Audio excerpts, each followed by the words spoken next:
tell you this just in the breaking news department. Okay. Tiger Woods, after his heroic playoff victory on Monday, winning the U.S. Open, it has just been announced, has to get knee surgery again and is going to miss the rest of the year's worth of golf outings. So, if it looked like he was in pain at the U.S. Open, he was, in fact, in some serious pain and now has to shut it down this second time getting surgery. This one could be real serious. And the question will be, was it all worth it? Let's say he misses, it says he's going to miss the rest of the year in this story. Let's say he has to miss more than that after coming back apparently too quickly from his first surgery, doing damage to his knee again to the point where he needs a second surgery now. One is going to wonder out there, if it becomes a lingering situation that just doesn't go away now, if it was all worth it for him to come back and win the U.S. Open in the dramatic style that he did.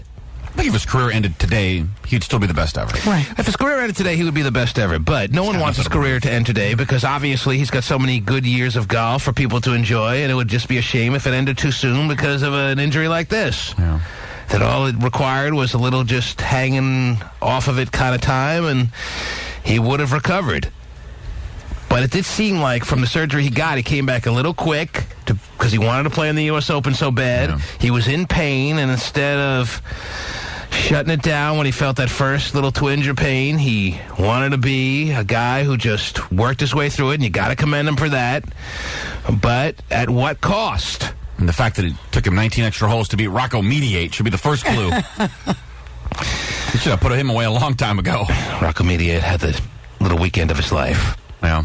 So, don't knock Rocco. I won't. But this time around, this second surgery can be serious.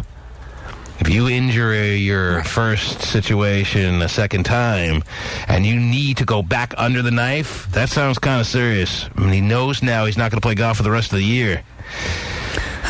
Somewhere, Phil Mickelson's eyes are welling up with tears of joy.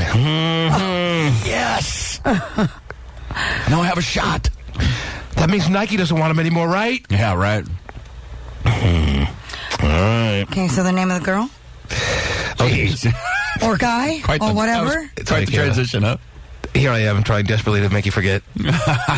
I'm ready to go. I'm ready to Google. It's not even you. It's not even you, Terry. It's the Terry Cam chatters. Right. Those busybody little chatter friends. Remind him. We all want to see the guy you used to touch yourself to. Oh, jeez. Well, I'm not going to just do it because you asked me to. A couple of callers. If two callers asked me to give up the name so you could all look him up, her up. It up. She. Then I will give you the name. All right? But until that time, I ain't answering to you. I'll answer to the listeners, Terry. But I ain't answering to you or any of the Terry Cam chatters or especially the stupid Rainbow Coalition dweebs. Gabrielle, you're on the air. Hello. Ask Gabrielle. Come on.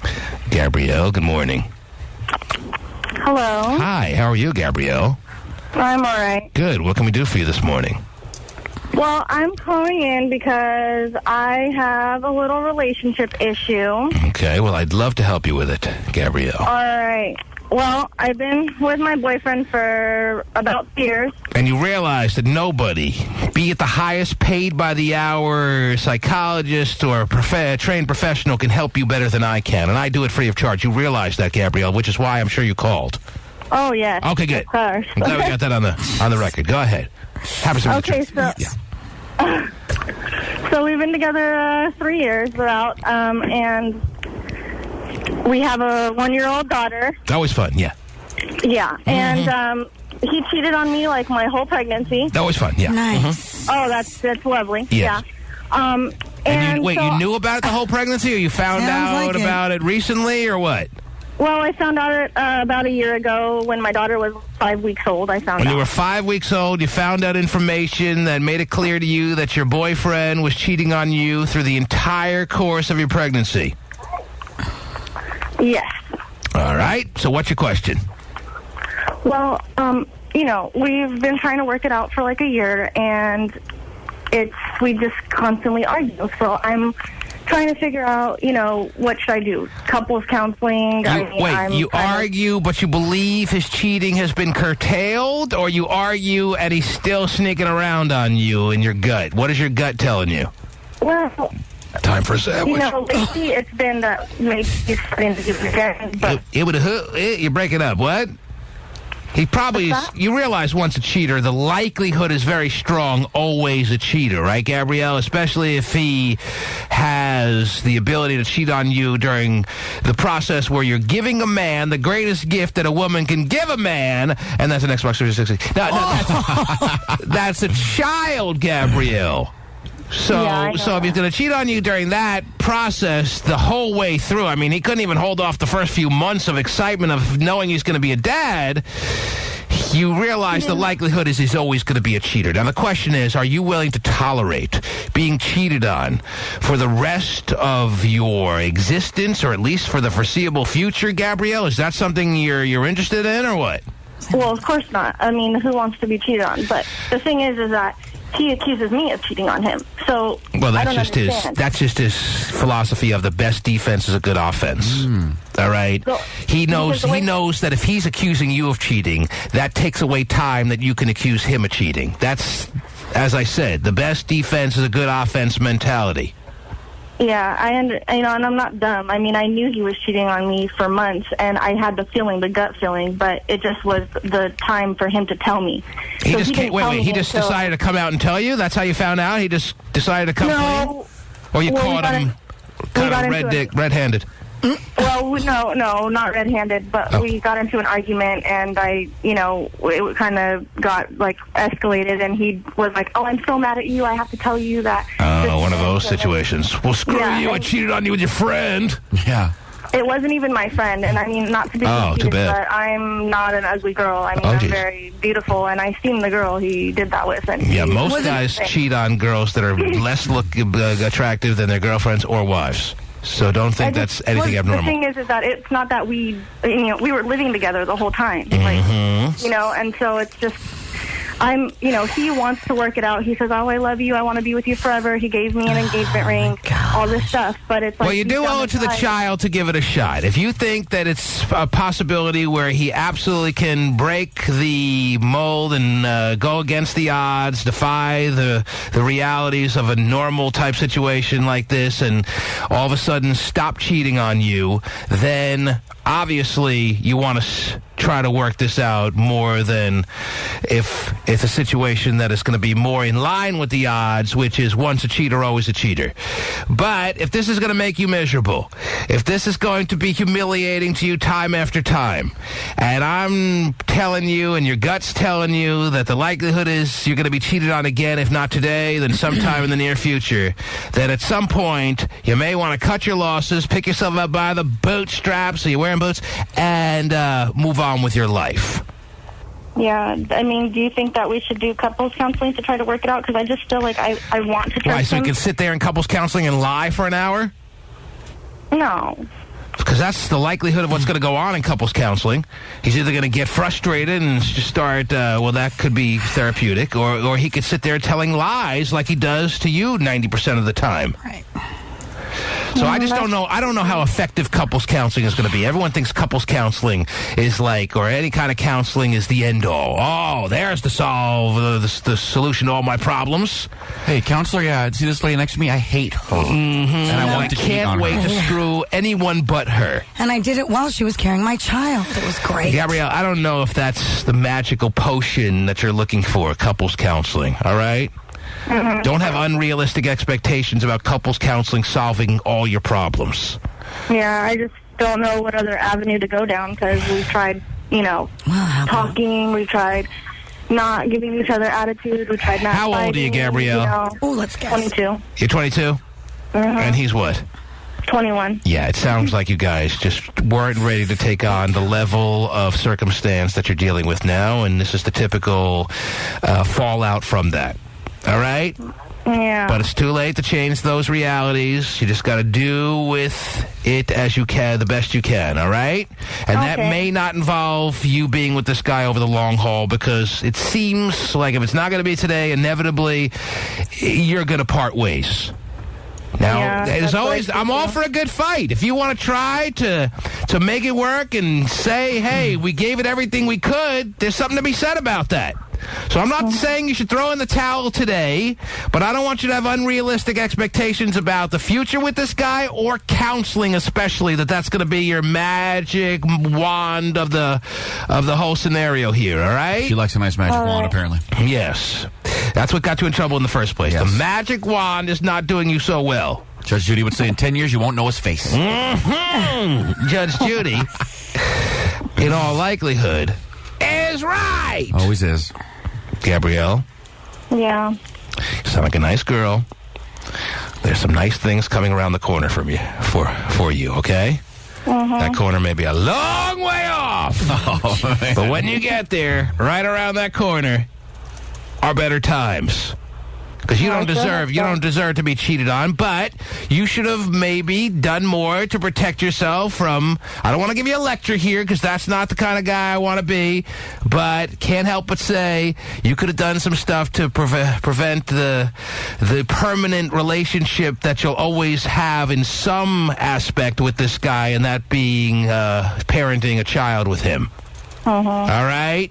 All right. All right. Thank you. You take care. You too. She sounds so defeated, Terry. Yeah. But what can we do for her? Right. Is there anything I could do or say to change the sadness in her world right now as it pertains to this guy? No, that's the reality. You just gave her the reality. I don't pretend to move mountains here. No. You just gave her the reality. Except that little one over there. Little bitch mountain. I can't imagine having a kid at 22. I can't imagine having a kid now, much less 22. Dude's 21. Jeez, Okay. 21. I'm wondering if he's going to be faithful to her. Please. Right. Come on. You can be a good dad and cheat, right? Sure. Doesn't go hand in hand necessarily, does it? I didn't want to say this to her point blank because, as I said to her, I didn't want to lecture her, but she should have thought about all this before she opened her legs. I never really opened them that much, do you, man? Oh, okay, never mind then.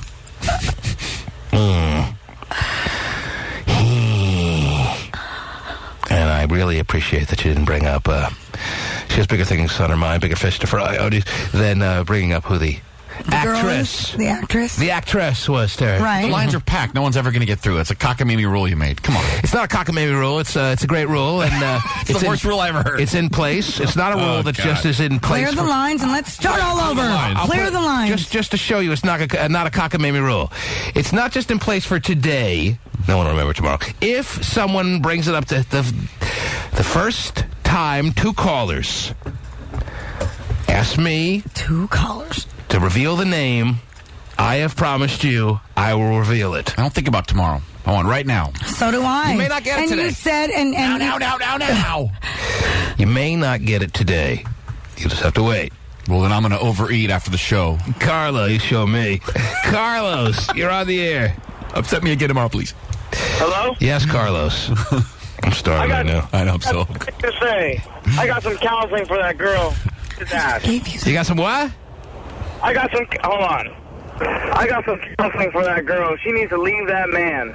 Once a cheater, always a cheater. Yeah. My opinion. That's pretty much the way we steered her without, hitting her over the head because you never know. Yeah, the odds are very strongly in the favor of once a cheater, always a cheater, but maybe she's got the rare guy out there who's gonna, as she said, he wants to try to make it work. Maybe he's the guy who's willing to do whatever it takes.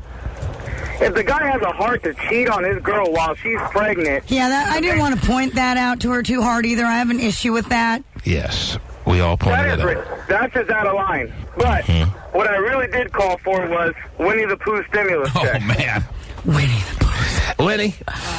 That's why he hasn't got it. They spelled his name wrong. Have you gotten a stimulus check yet? No. But there's a little happy bear somewhere. What do you want to say about a stimulus check? Well, better give him a mine... my numbers are 9-3. I don't know what number his is. 9-2. But I got my check a long time ago, and my girlfriend... But you have direct deposit. You have direct deposit. Direct deposit. My girlfriend did hers through TurboTax. That's direct And deposit. she called her, and she hasn't gotten her check yet. Hello. She called TurboTax. Dude, we're talking about the people that are actually getting their stimulus checks physically mailed to them through the mail system. Not those who get their stimulus money through direct deposit, blah, blah, blah. Winnie the Pooh is one of the people out there that's getting them through the mail. And if you're getting them through the mail, it goes on the last 2 digits of your Social Security number. The last of the stimulus checks, they say, are being sent out on July 11th. He should expect his, as I told him, somewhere between July 5th, my birthday, and July 8th. Well, my friend, he got his mailed, and he got his 2 weeks ago. And my girlfriend did it through TurboTax, and they told her she's not going to get it till August. All right, well, whatever. I don't know. Whatever. I can't speak for You're everyone. going to get it. You could go online and check the status of it, too, but you refuse to. No, I didn't say I would refuse to. How do I do it? I'll show you. You can go online and check the status of your stimulus check? Yes. Went online to see what the deal was with them, and they have everything. You can just type in your Social Security number, and they let you know. You get one? I do not, but... Wow. So you can go and check the status. I'll show you during the break. You check the status to find out if you get one? I did, yes. Thinking you were what? And I heard... Oh, take the plasma back. Slim, you're on the air. What's up, Slim? Yes, turn your radio down, Slim. Oh, okay, sir. Oh, jeez. Hi, Taylor. What's up, Slim? Hi. And I would like in the hot shot. What it is, hot shot? Hey, Hot set.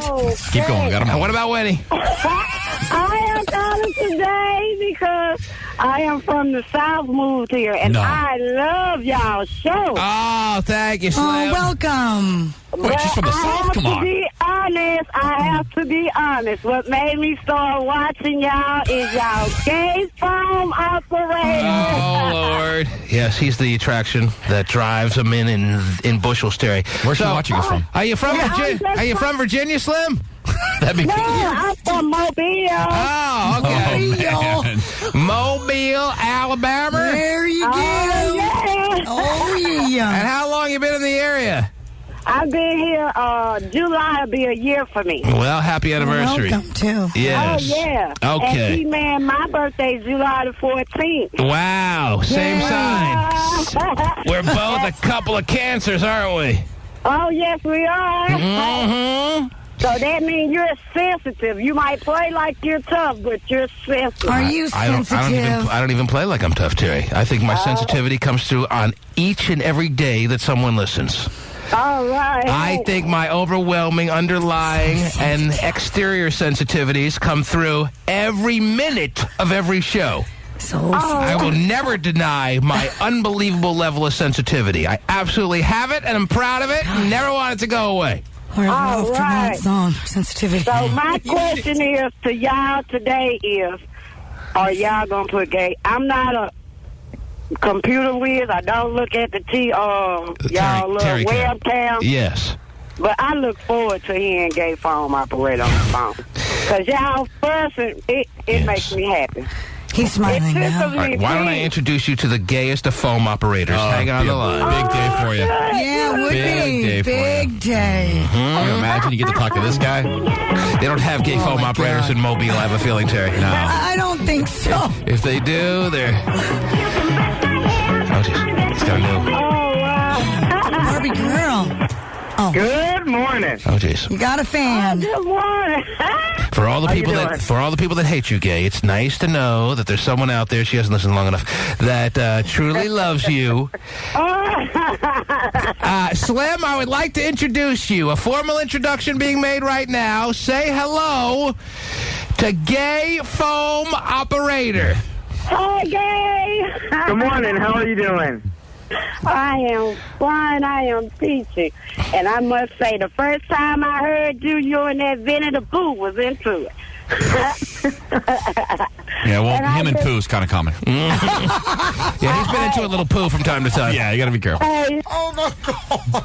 all I must say is don't let them get you, baby, because you make the show just like they make the show. And I must Well, I say, guess everyone makes the show then. Thank you very much. y'all brighten my day, and that's all I just wanted to call. Oh, and say, Slim, y'all- thank you You for just made calling. my day. Thank you for calling. so Yes. nice. Take care, Slim. There she goes, gayest. Yes. The gayest of foam operators. Oh, he's so giddy now. Got somebody loving you from mobile. He's going to go write a blog about this now. Someone loves me today. See, apparently if you turn over every rock, there's something for everybody. We have to go to Mobile, Alabama to find someone who appreciates gay.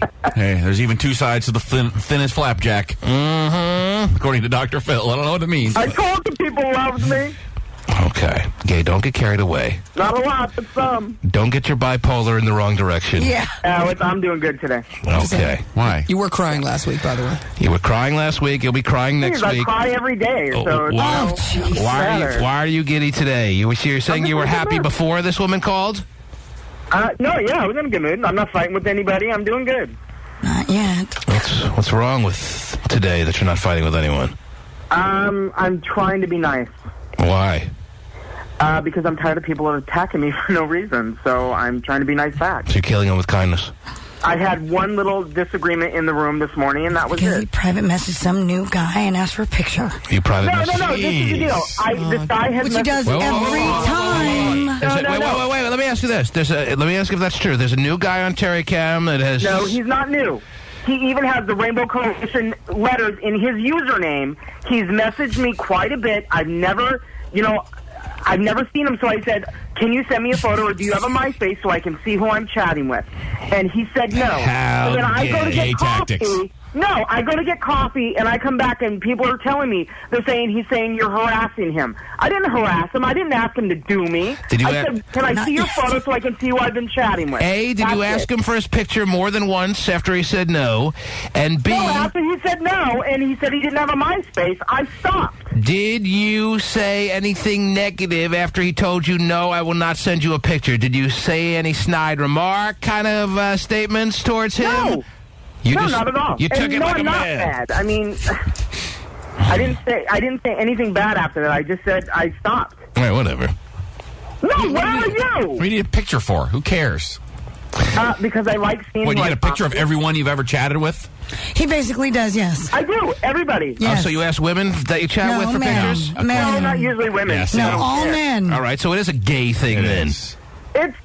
It's not a gay thing. Whatever. It's just who I prefer to look at. Case closed. You just won your case there, lawyer. You got him. He's speechless. No, you're being an ass. You know what? Are you going to ask for guys' pictures that you chat with? No, I'm going to ask for girl pictures, but it's a sexual thing. It's just who you are. It's a sexual thing when I ask for girls' pictures. It's a gay The people thing. you like looking at and you want to chat with. You okay? love schlong. It's a gay...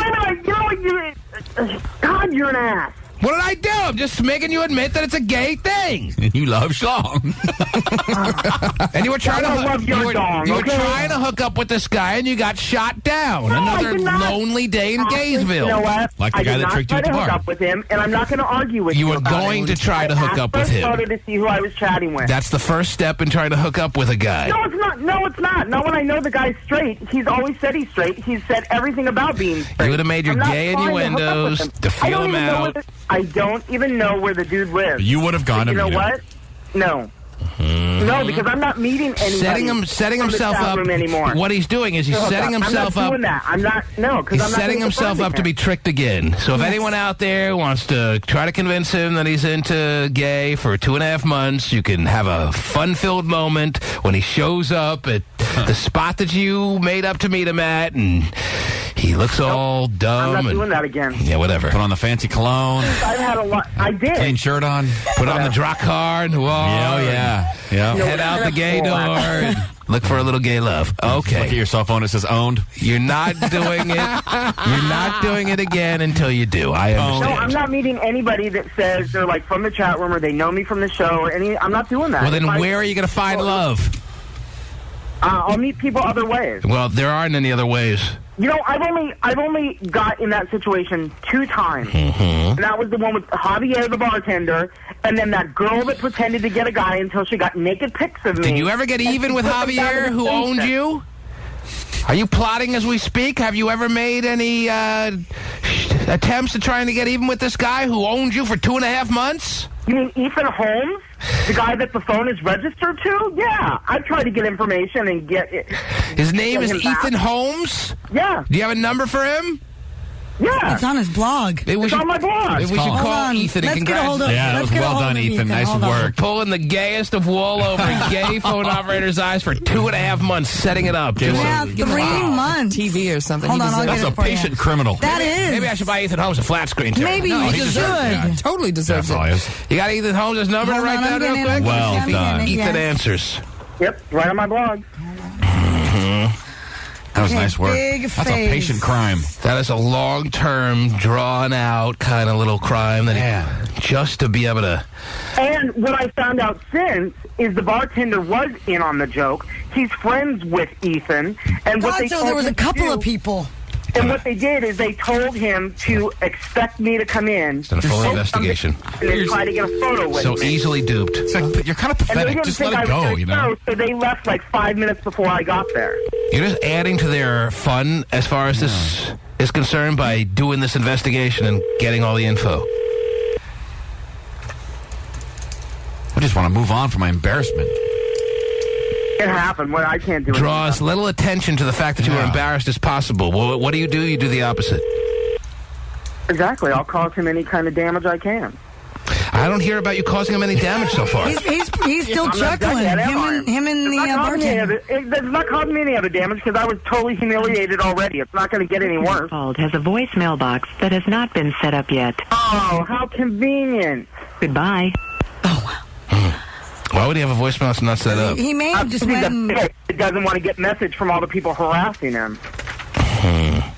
Who's harassing But he him? doesn't want to get messages from anyone overall, or did he take out a new cell phone That's what I'm account saying. I bet just you he to- did. He did. Just to set gay up? He could have that would done be that. great. Maybe He just could have done that. Just a new account. Would he have canceled it by now, though?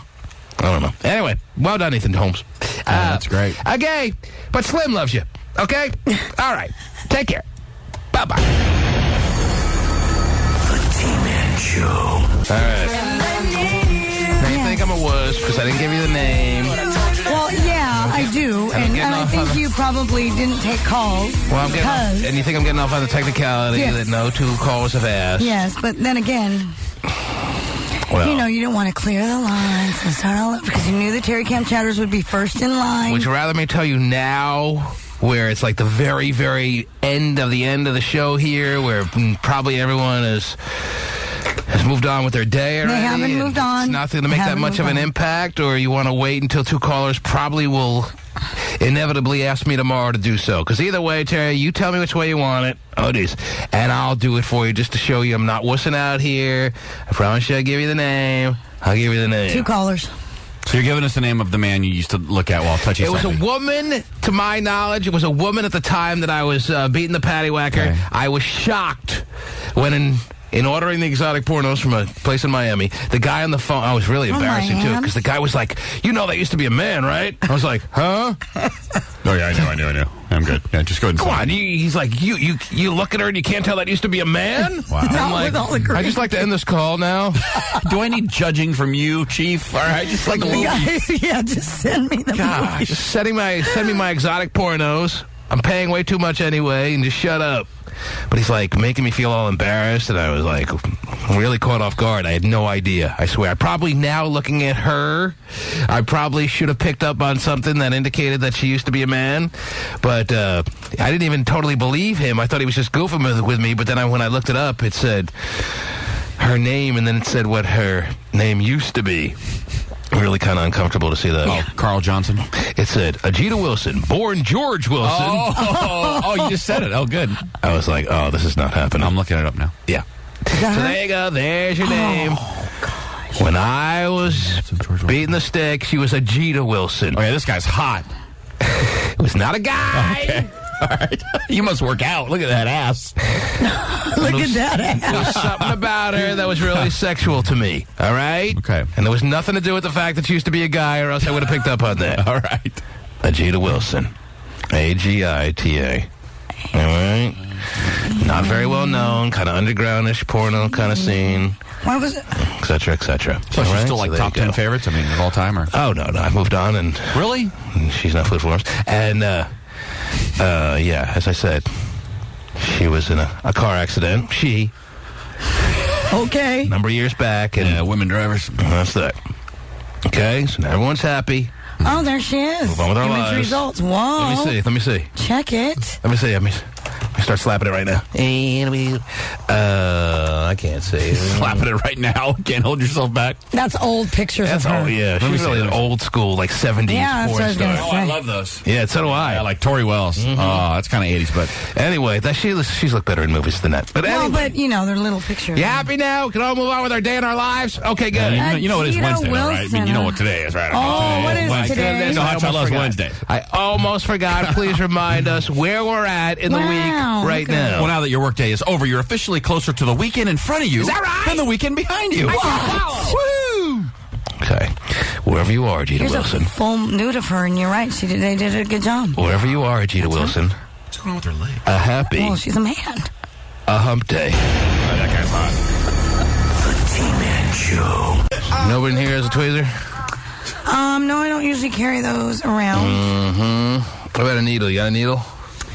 Left my sewing Like a kit at home. hypodermic or? Yeah. Need hypodermic. Anything would do right now. What are you doing? Digging old school, like ghetto style. What do you call it? Splinter? Sliver? Oh, really? Out of my Where'd finger you get here. that from? The park? I'm playing a lot. Wood chips? in the park. Well, they have. I guess I didn't even know I had it until this morning, and Ow. there it is, all red, and I'm digging it out. And no one has anything to help me out here? No. Mm-hmm. No one carries around tweezers? It doesn't look like it, no. Tweezers. What about nail clippers? I keep all that in the bathroom. I actually like to groom in private. Okay, I'm getting there. Anyway, Ow. Yes. how are you? Nice to I'm see good. you. What's going on? What's happening today? Everything good? Everything is good. Yes? Yes. No complaints. Okay. How about you, besides the little sliver there? Is today the first day of summer, or what? What's today? Yes. Or June 19th? I don't think it's solstice yet, is it? It's a couple of days? I think a couple of days, yeah. Yeah, usually the 21st, something like that. Yeah, maybe. Well, enjoy the last day and change of spring 2008, because we're bringing in the red hot summer. All right. In the next 48 hours. The red hot summer of 2008. Yep. Here on the T-Man The Morning Show. And I already got the battle scars. To prove it. Yeah. The heck? I'm just digging my skin out I know, I noticed it with my just- nails. Ugh. Isn't it making it worse? I'm glad I haven't cut my nails in a couple weeks. I was going to It's say. helping out. Good. I was going to get a French manicure, too. And, anyway. You like the white tips. Mm-hmm. All right, so it's going to be a memorable last few minutes of spring. We'll figure out a way to make sure that is the reality, ladies and gentlemen. Okay. And we will come back and get things started right after these words. The T-Man Show. I'm reading the details of the Javon Walker situation in Las Vegas that I'm sure you've heard about. Oh, yeah. Yeah, you have heard about it, Tara? You've been Yes. keeping up to speed on... What's going on? I wonder if he's capable of keeping up to speed. Not that he's had really good seasons over the past, at least last season he didn't do very good, right? Javon Walker, He can't stay healthy. He can't stay healthy. He's always... But a couple years ago, he was like the best receiver. He was awesome. Top 5 receiver in the league at one point. Yeah, I mean, with the Packers. Yeah, with the Packers, he was awesome. And he was like first or second round fantasy football choice for a year or two. Just can't stay healthy. And then released by, I think... released by the Broncos and then picked up by the Raiders, and now he got in some weird situation in Las Vegas where he had his eye socket broken, and I don't know, maybe it's just me, but if you're a wide receiver in the NFL, I think you need to have 2 good eye sockets. Probably. Yeah, probably. Eyes first, hand second. Yeah. Probably is something that you can really use. But there was a wide receiver in the NFL that I remember from when I was like 3 years old that was blind in one eye. I do remember that. So you never know. His name was Wesley, a Walker. But Really? he was kind of born that way, so he got used to adjusting. Right. If you're Javon Walker, you want both your eye sockets functioning. I think so. And Javon Walker is saying here that after a night of being photographed where he was spraying a club in, I think it was a club at the Wynn. Okay. I think it's Trist. I'm not sure Yeah, which club it was. Trist. I remember. He was spraying the crowd with champagne. All right. Straight from the bottle, obviously. Nice. And then, according to him, here's his account of what happened. Okay. Quote, I was just back at my room at 5:30 in the morning. I get a knock at my door. I open it, and 3 guys with guns are there. They crack me in the head a few times, knocking me unconscious. Then they rob me of everything I have, my watch, my money, everything. Somehow they get me to a car and drop me off in the street. That's what happened. Oh, wow. Yeah, I'm going to go ahead and pass on that story. He gets a buzzer on that, Terry, because if you know anything about, according to his story, the buzzer's going off. This happened in the Bellagio. Right. If you know anything about the Bellagio, Terry, it's nearly impossible to get someone from the room to the street without just an entire... It's an amazing journey just to get out of that hotel. Yeah, it is. It's an amazing journey. That's the way to put it. An amazing No, it is. Corners and elevators, and you're lost. Right. Elevators, corridors, casino Blackjack floors tables. that are endless. Blackjack tables, passing by dozens and dozens of security people. They're not going to just drag you across the casino floor to get to the front doors or any doors to get you out to the street. I don't know how. His story up to that point, I guess, can be believable, but they dragged him to the street? Why? Right. If they had already robbed him, why drag him to the street? Yeah, he's already up in his room. Just leave him there. Not to mention how difficult it is to drag someone to the street. I mean, that's work. That is. It's like... And wouldn't you have to kind of know people to get into the back ways and such? It's like, we already robbed this guy, but let's drag him to another city right now. Right. Let's just carry him. Let's fly him to... I'm just in the mood to drag this guy about 6 miles. Right. And by the way, it wasn't the Strip either. He was found like in a back street. Right. So it wasn't like even a to the gutter Strip. almost, Yeah, but right? so I'm saying it wasn't even. Well, that's what he's saying. They dragged him to a car, and I guess he's alluding to the fact they threw him in that car, and then he got left in the kind of weird part of town in Las Vegas. So... crack central. I used to live in Las Vegas, Terry. No, I know you. So I know, past the Stardust. Right. And before the old Las Vegas Strip area, there's that little pocket of town that's Crack City. Bad. And past the Sahara. Yes. Oh, yeah. And past the Stratosphere, or in that area. Yeah, you don't want to be just hanging around, walking up and down city blocks in that joint, unless you're looking for some... Yeah. For some crack, some drugs, whatever the case may be. Extracurricular activities. Yes. Last time you're in a hotel and someone pounded on your door and you don't know who it was and you open the door. Yeah, that's why they have... And they're waving guns and you're like going, yeah, come on in. They do have peek holes on the doors in Las Vegas. You look out the peek hole. First of all, no athlete that I know is answering any door that's knocked on at 5:30 in the morning. It's like, oh, who's waking me up early? I can't wait to see. All right, I'm worth a ton of money. Hold on, let me look. You look through the peek hole. Oh, 3 guys with guns. I don't think I'll get this particular knock. I think I'll take a pass on this one. Yeah, maybe. You look through the peek hole. You see 3 guys that obviously you're not familiar with. You may want to take a pass on opening the door, or at least how about what can I do for you? Yeah. Look, if you don't have a Reuben with fries and a sundae, I ain't answering. All right. And a sundae, don't forget that. That's right. The Reuben and fries. Oh, yeah, not enough. Nope. Need a little dessert. Yeah. Maybe the guys might have tricked him by going room service, but he's like, all right, show me at least a bottle of ketchup. All right, we'll be back in a minute. Come on. I know. They have, I've been at the Bellagio. Right. Peek holes, deadbolt doors, chains on the doors, Terry. Got it. They're aware that there could be some people who might have just lost their life savings going from door to door trying to rob people. So they make it so you can look through the peek hole. His story just is a little difficult, especially when it's fresh off the night where pictures were taken of him looking about he was having the greatest party night of his life. Right. One of my news stories says that police found that he was robbed of anywhere between $3,000 in cash and $100,000 in jewelry. Mm-hmm. So, and I didn't realize too that he was with Darren Williams. Right? Is that correct? The night Darren Williams? I don't know. Maybe. He was with him the night he got killed? Yeah. He died in Javon Walker's arms. Is that right? Yeah.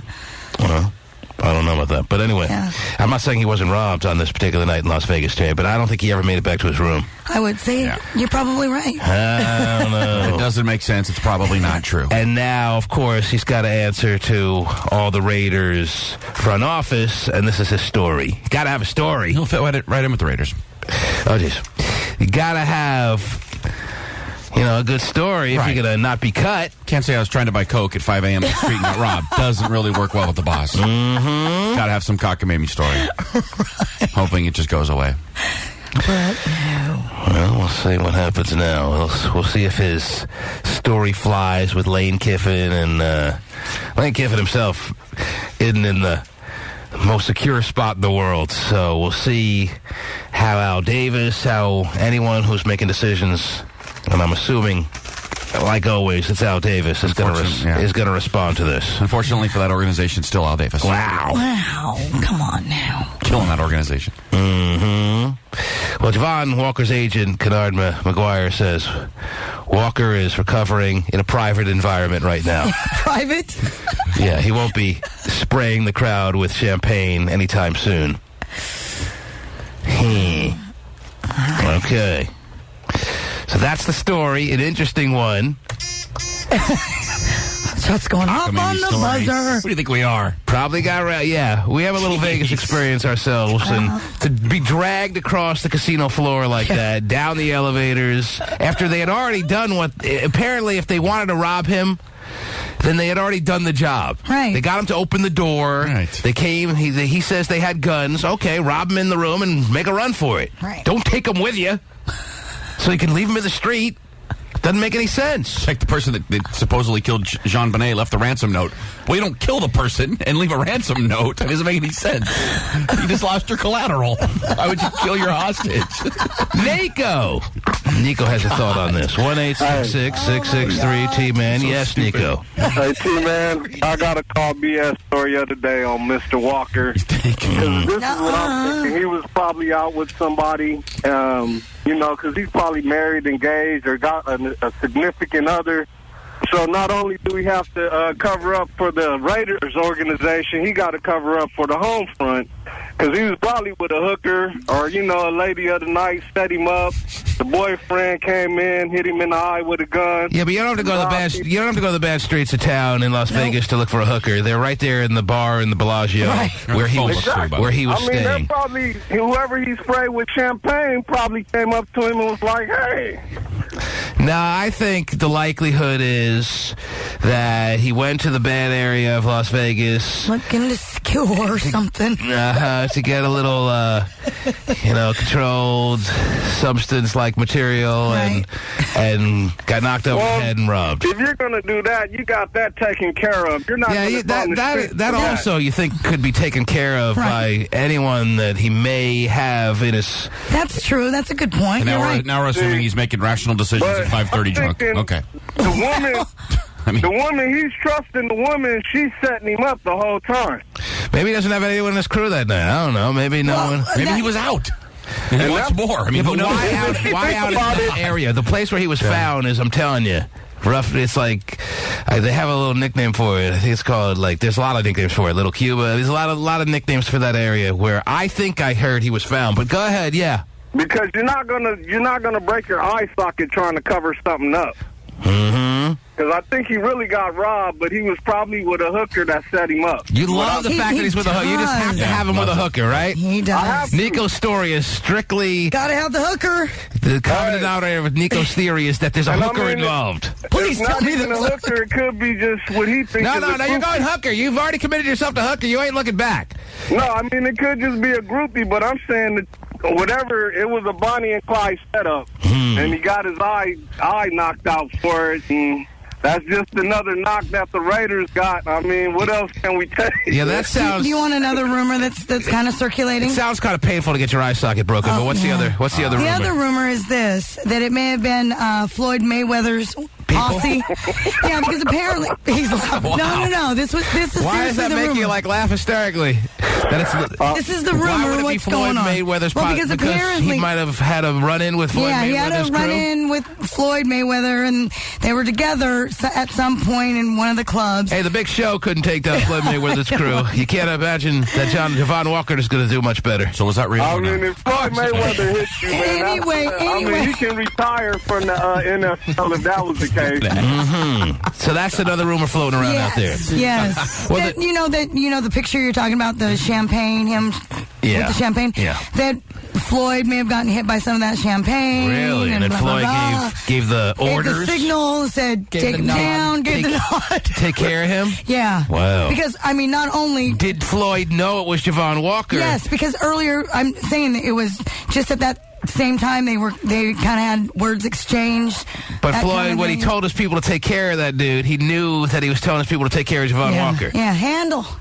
Handle that. Handle that. Break his eye socket. Do whatever you got. Floyd's like little mafia or what?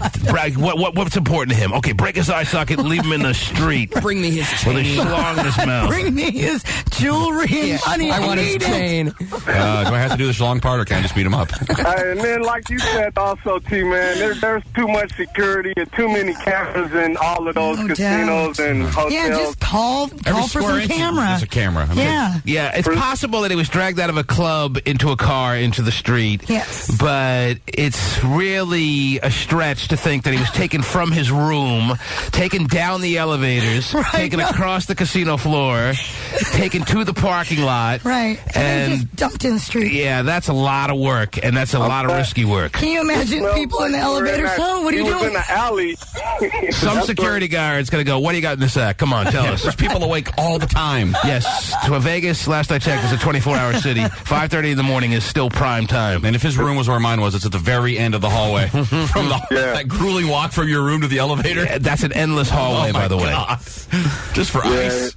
The story's to cover up for his wife or whatever. He is stuck on the hooker and covering up for the wife. Yes, Nico. Wow, man.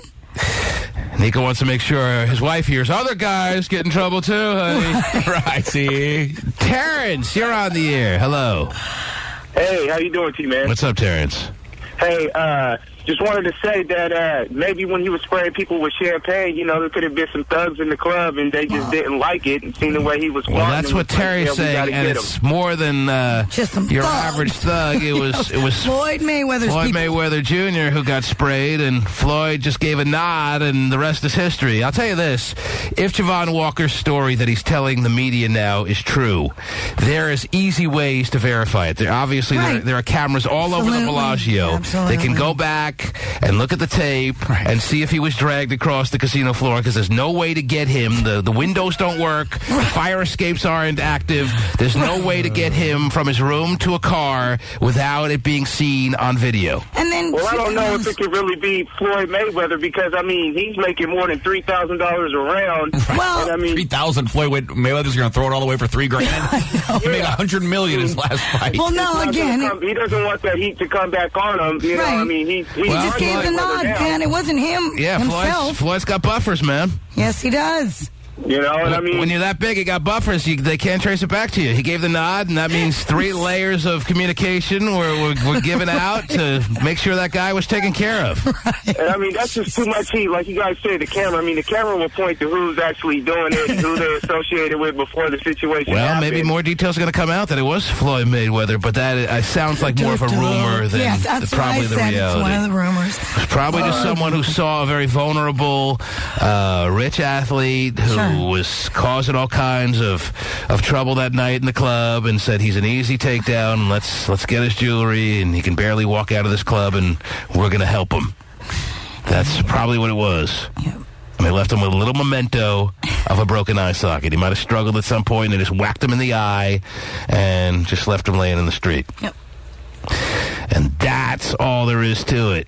Now, if you're staying like at the La Quinta, you get it. The Bellagio, not happening. All right? Yeah, you could be dragged across the La Quinta floor. Right. And the parking lot just outside. Yeah. No one's caring. Door. You could go right from your room and jump down into your car.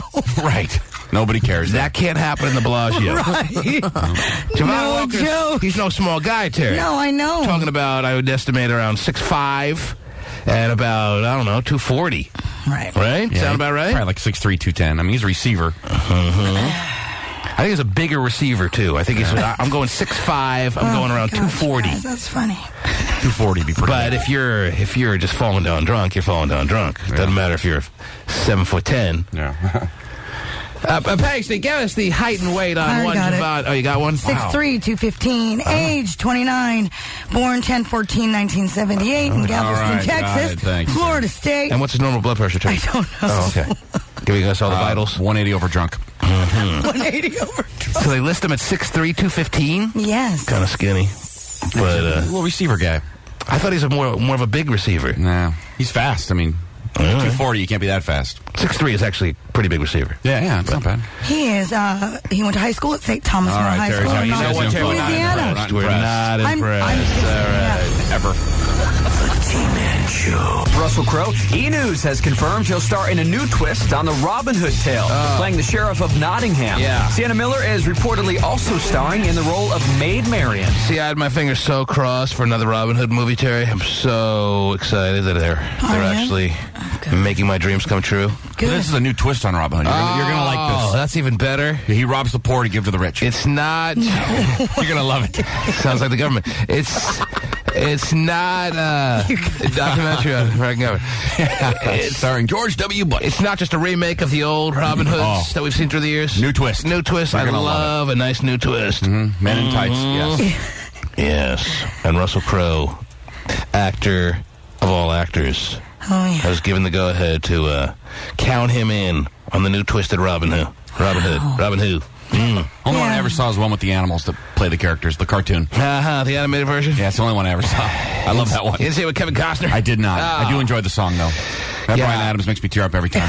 I didn't see it either, and it looks boring. It looked like something that would just absolutely make me want to keel over. Yeah. Let's see, I can go to Terminator 2 or Robin Hood. Okay. I think I went to Terminator 2, but I didn't love that either. But anyhow. Hey. You guys. What else is happening out there, Terry? What else is going on this morning? This guy, you can't get rid of him. Mario Lopez has been deemed People Magazine's hottest bachelor. Of the year? Of the year. That's it? You kind of just left us hanging there. People Magazine hottest yearly. bachelor. And he loves it. I don't know. I mean, this year's hottest bachelor. Oh, all right. This year, okay. Well, All that's People Magazine. That's not just some little rag out there. No, I know. I mean, but he is all over the place, Mario Lopez. Yeah, and consider this. He's all over the place. You can't get away from him lately. And remember the fact that he's a well-chronicled cheater. People Magazine calling him the sexiest, what do they call him? The Bachelor of the this sexiest year. bachelor? Yes. And they obviously are fully aware of his undeniable cheater reputation, and yet they're calling him the sexiest bachelor of... This year. No, just leave it like that. Okay. That's how you left it. Sexiest bachelor... Yeah. And that, to me, is really fascinating, that they can give him such great praise, knowing that he's a noted cheater. Do you want to know some of the other hot bachelors of 2008? Really not that interested. Oh. But, all right, who were the runners-up? Who loses to Mario Lopez? Who loses to him? David Cook, the American Idol. Only he was a little handsomer. Huh? Yeah. Gerard Butler from 300, the movie 300. All right, these are great, notable people. Thanks for wasting our time. Howard. Anyway. Sorry. Let me go to Michael. Michael, you're on the air. Hello. T-Man, you rock. Hi, Michael. I just wanted to let you know, you still have that damn sliver? The sliver? No, the sliver's gone. I told you I'd take care of that. Yeah. For further notice, just light a match, take the stuff at the end of the match, and rub it on your sliver, and it'll come right out. There you go. Light yourself on fire. The sliver won't be your biggest worry anymore. Very good remedy. No, I just took it out with my teeth, ghetto style. There you go. Bam. No one has a tweezer? All right, watch this. Oh, no, I got a sliver in my tongue. Oh, it hurts really bad. So, yeah, don't worry about that. Yeah, I gotta ask you. Yes. All right, 9 years I was with this woman. Yes. Dumped her. She didn't want to be with me anymore. We went to Summer Jam 7 years in a row. Mm-hmm. First year, I'm not going to Summer Jam. You got to get backstage. What do you think? Oh, okay. Oh, that's all you had to say. No problem. That was easy. Come on. Backstage? Are you kidding me? Do you think Lil Wayne wants to be, like, hanging out backstage and see you, Michael? Yeah, probably not. And he'll be looking at our station going, this is what you got for me, Michael? Oh, he's got all, if I get a sliver, he's got all the remedies. But other than that, I really don't have much use for Michael. I have a third-degree burn, but my sliver's out. Michael, you can get tickets like anyone else out there. I got people that, I've been doing the whole, thing for so long, Terry, with giving out tickets. The people, No, really, I don't want people just like, I need 4. They don't even ask anymore. I need this, I need that. Bam, make it happen. Michael, we'll see. Hey, we'll man, see. I can buy tickets. Okay, I know. You want to go backstage. You want to hang at barbecues. You want to hang in hot tubs. I get it.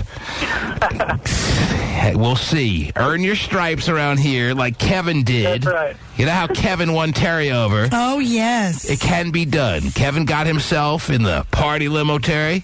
Yes, he was. Enjoyed every second of Wild Jam, Yeah. and there are pictures to prove it. Yep. All right? Something tells me that won't be you, though. Anyway, CJ, you're on the air. Hello, CJ. 1-866-663. T-Man is the number to call. Yes, CJ. T-Man. Yes, CJ. Walker had a 12 a.m. curfew. That's why he made up the story about being dragged out on the street. You're in Vegas. I don't think curfews really apply. You know what I'm saying? Yeah, maybe technically there's always a curfew. I don't think there's a curfew this time of year, to be honest. But, all right, let's say you're right. Let's say there's a curfew. He's in Vegas. He's got a curfew. And? What does that mean? Saying. I got to be in bed by 11:30. He was caught out at 5 a.m. Listen, there's a lot of reasons as to why he might have been inspired to lie and make up a story like he apparently did. All right? A lot of reasons. Like, he's embarrassed of the way he was so drunk that he doesn't even realize he was dragged out of the club and robbed and beaten to some degree. He wants to make it like he was taken away at gunpoint to make it seem like it was a little less of a situation that he could control and stuff like that. That's why he was inspired to lie. Not because he broke his curfew in the month of June, when I don't think NFL players really, if they have a curfew technically, none of them, 0% are following them. And not in the off season. Yeah, I don't think they got a curfew in June. That's why they get in so much trouble. There's so much downtime. All right, CJ, keep working on that theory, though. I hear you. Okay.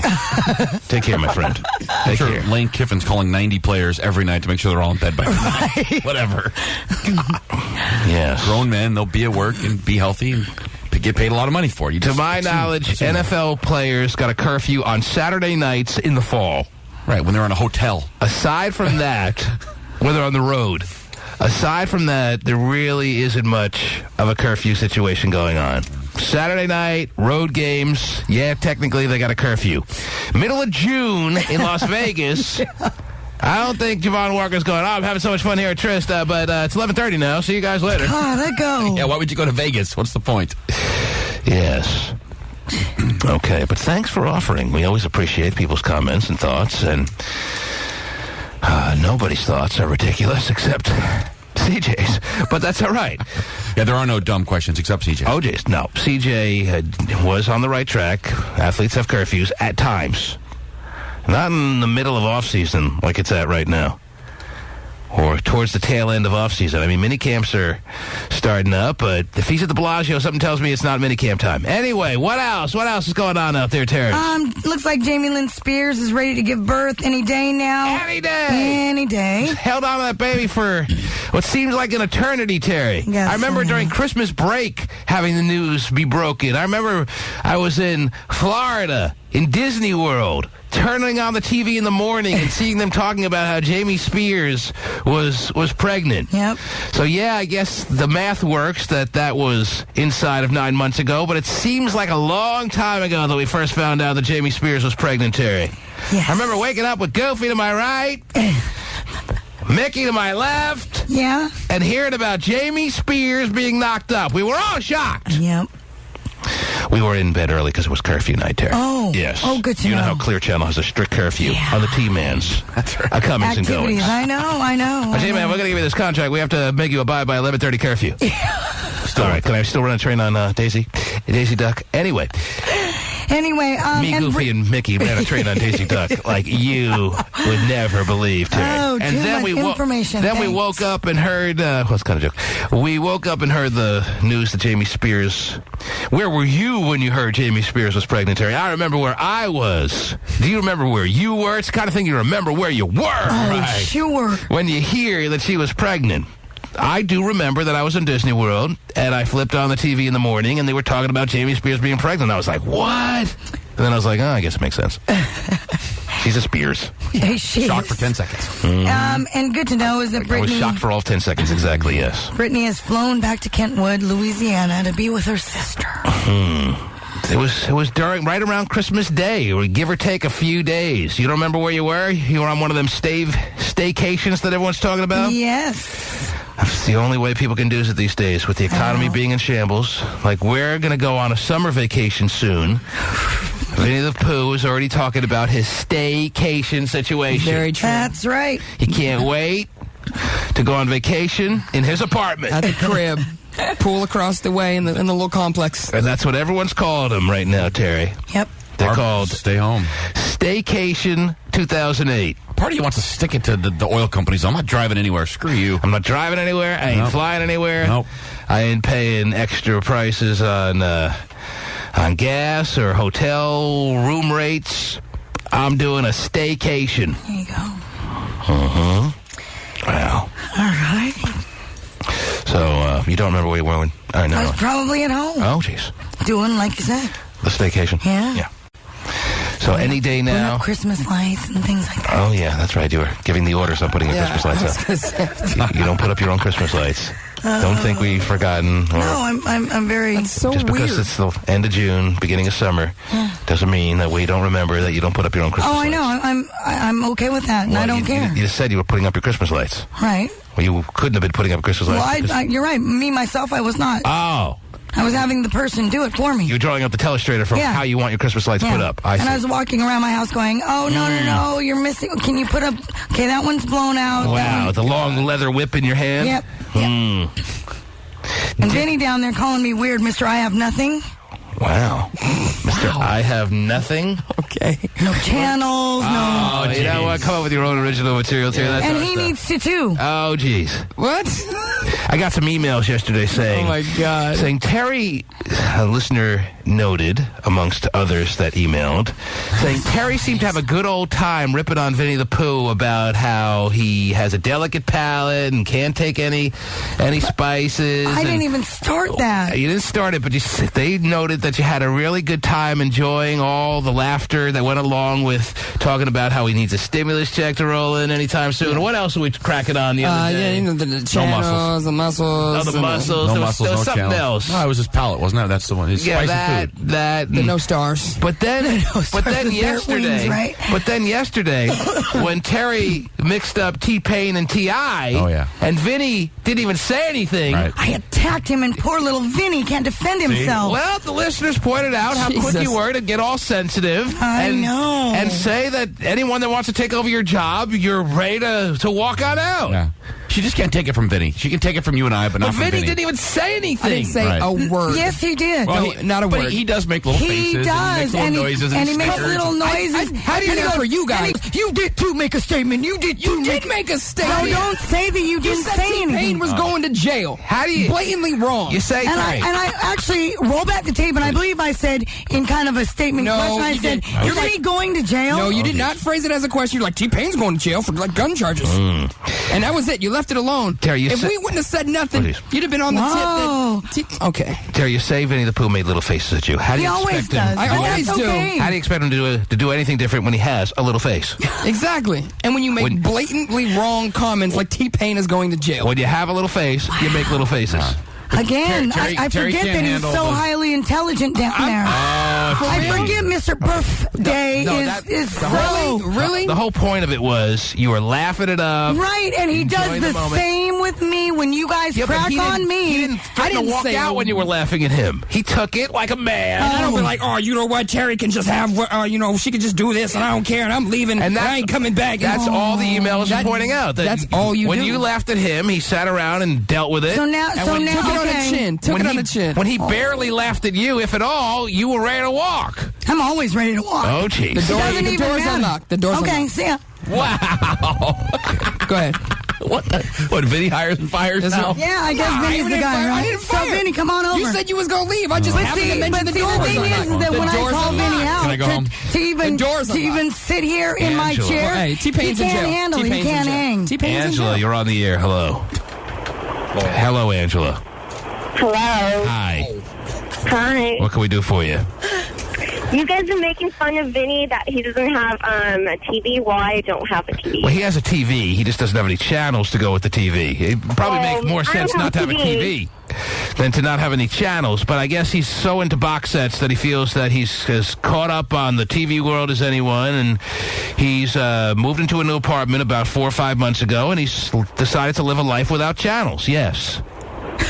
And I do agree that everything on TV is repeated. I used to have Direct TV, and they would always repeat the same thing. Well, summertime there are a lot of reruns, yes. But that doesn't mean you say, I'm sick of this, I'm getting rid of my channel. Yeah, I hate the summer.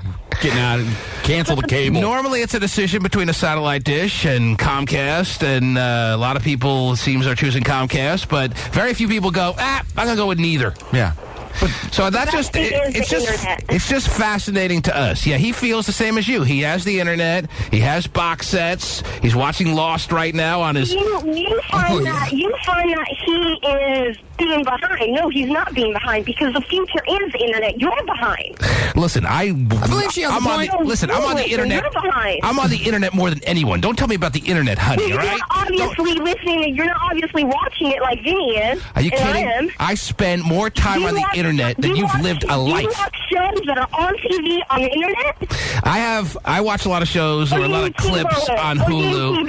I TiVo shows because I'd rather watch it on a 61-inch screen, I'm sorry to say. TiVo's old school. You can do a little computer to TV. Internet, it's the new school. What do you think they're going to have TV? Oh, you're on your phone? What do so you think cutting it's edge. so Let me slow? tell you. It's so I'm slow because sorry you're I can't be stupid. so cutting edge as you to watch on my computer screen all the TV shows of today. I'd rather watch it on a bigger screen. Obviously, I can carry my laptop anywhere. Can you carry your TV somewhere? Or you have to TiVo it? I am just not as cool as you, but I'm desperately trying, all right? I'm just saying you're just Oh, old. yes, you are. You're talking about how cool you are because you're doing it the way... I'm just saying you guys are old school and you guys are actually making fun of him. Right. No, that's But not actually, right. You by guys the are way, old the school. network You show guys are new cutting shows it off. on TV. They don't show new shows on the internet. So if you want to watch a new show, you have to watch it on internet, I mean, TV. come on. If you want to watch it 4 days late, you watch it on the internet. So you're behind. She's cool with being 4 days late. Sounds she thinks like that makes it cool. on a little screen with no surround. Got it. I like... You can watch it anytime. I'm sorry that I like home theater sound. Maybe it sounds a little prissy. I like double what first got it. Even better on the internet that are not on the TV. I got 6 speakers surrounding me and my TV. I kind of like that little atmosphere set up with the way it's got. And the thing about Vinnie the Pooh is he's got a big flat screen. It's pretty big. A big flat screen TV, but no channels. And in the market for a new TV, by the way. Yeah. And he bigger wants an even bigger TV. I love He wants to static. go to a 60-inch TV now. Did you see static in HD? He can't It wait. looks so cool. He can't wait to see what his no channels look like on a 60-inch TV. That's what he's striving for right now.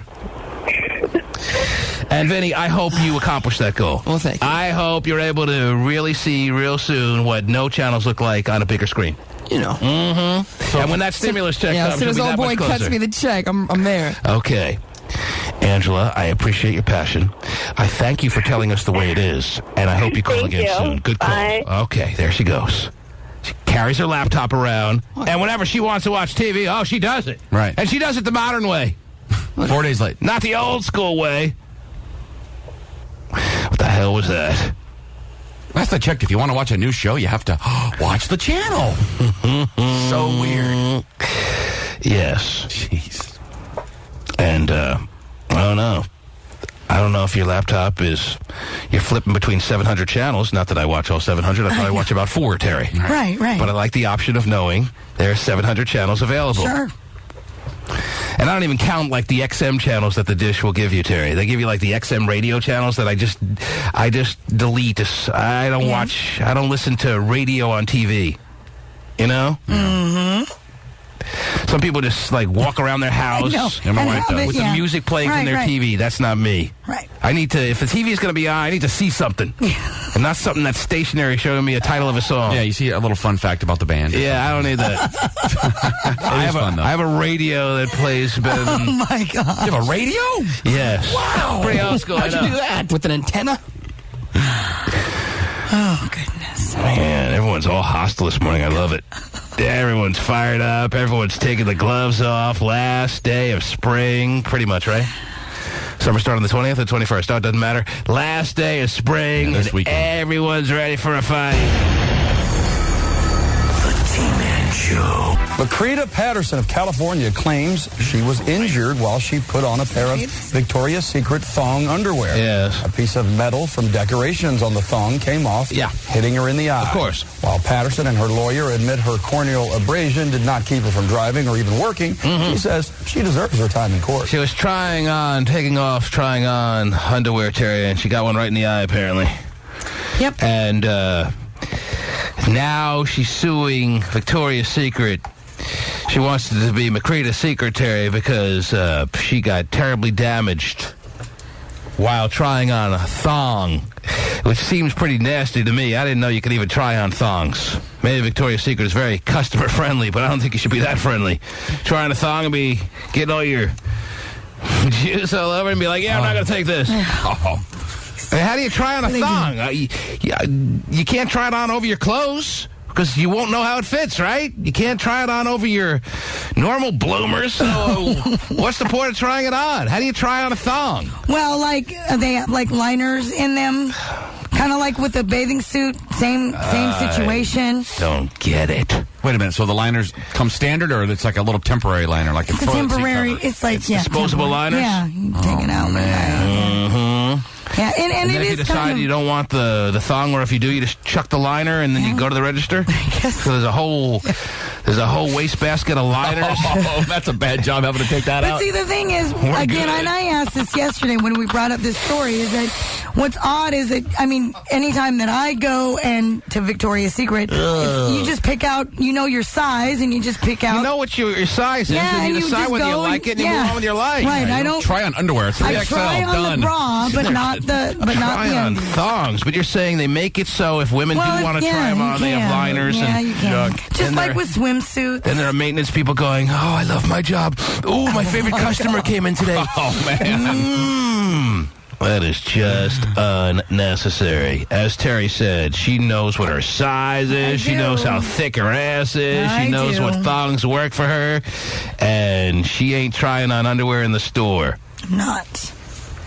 That's how much does a thong cost at Victoria's Secret in general terms, Terry? If you were to buy like your middle of the road Victoria's Secret thong, just one thong, Terry, what do you spend in there? Gosh, about 10 to 15 bucks. I was gonna say $16. 10 to 15. 10 to 15, something like that. Yeah, because they have little specials and stuff, where you can buy 3 for $25 or whatever. If you get home and it just fits you terribly, it's like it's ripping you in two. Well, you eat the $15 you spent and you go on with your life. You should know what your size is. You should. I don't think you return it now. Yeah. But people do. But they have dressing rooms and women are just sitting there trying on thongs. Oh, my gosh. But I put in the liner. Like a bra I kind of get. That's not as bad. Yeah. Underwear, you don't need to try that on. Man. Would you buy a pair of underwear some guy tried on right before you?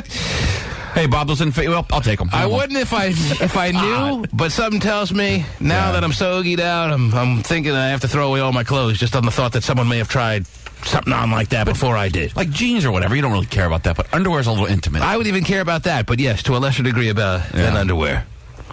I buy my underwear in a little box, Terry, and if it even looks like it's been ruffled, like past factory type folding, the way it should look out of the factory. I ain't buying it. Yeah, I got cellophane around mine, so I'm good too. Lakrita Patterson of California claims she was injured while she put on a pair of Victoria's Secret thong underwear. A piece of metal from decorations on the thong came off, hitting her in the eye. This should be quite the trial. Patterson and her lawyer admit her corneal abrasion did not keep her from driving or even working. She says she deserves her time in court. The facts may be unbelievable to some people, but those are the facts, and it didn't even happen. Our client was injured, and she was injured because Victoria's Secret failed to make their products safe. Thank you, Mr. Ambulance, a chaser. Yeah, definitely got his name above a urinal. UWI or a divorce? Call me. He's taking her case and sounds even nervous being interviewed by members of the media here. The facts may be unbelievable to some people, but those are the facts, and it didn't even happen. Our client was injured, and she was injured because Victoria's Secret failed to make their products safe. Yeah. Patterson still says she feels pain in her left eye. Her lawyer... Of course she does. Will it get me more money? Yeah, I still feel pain in my eye.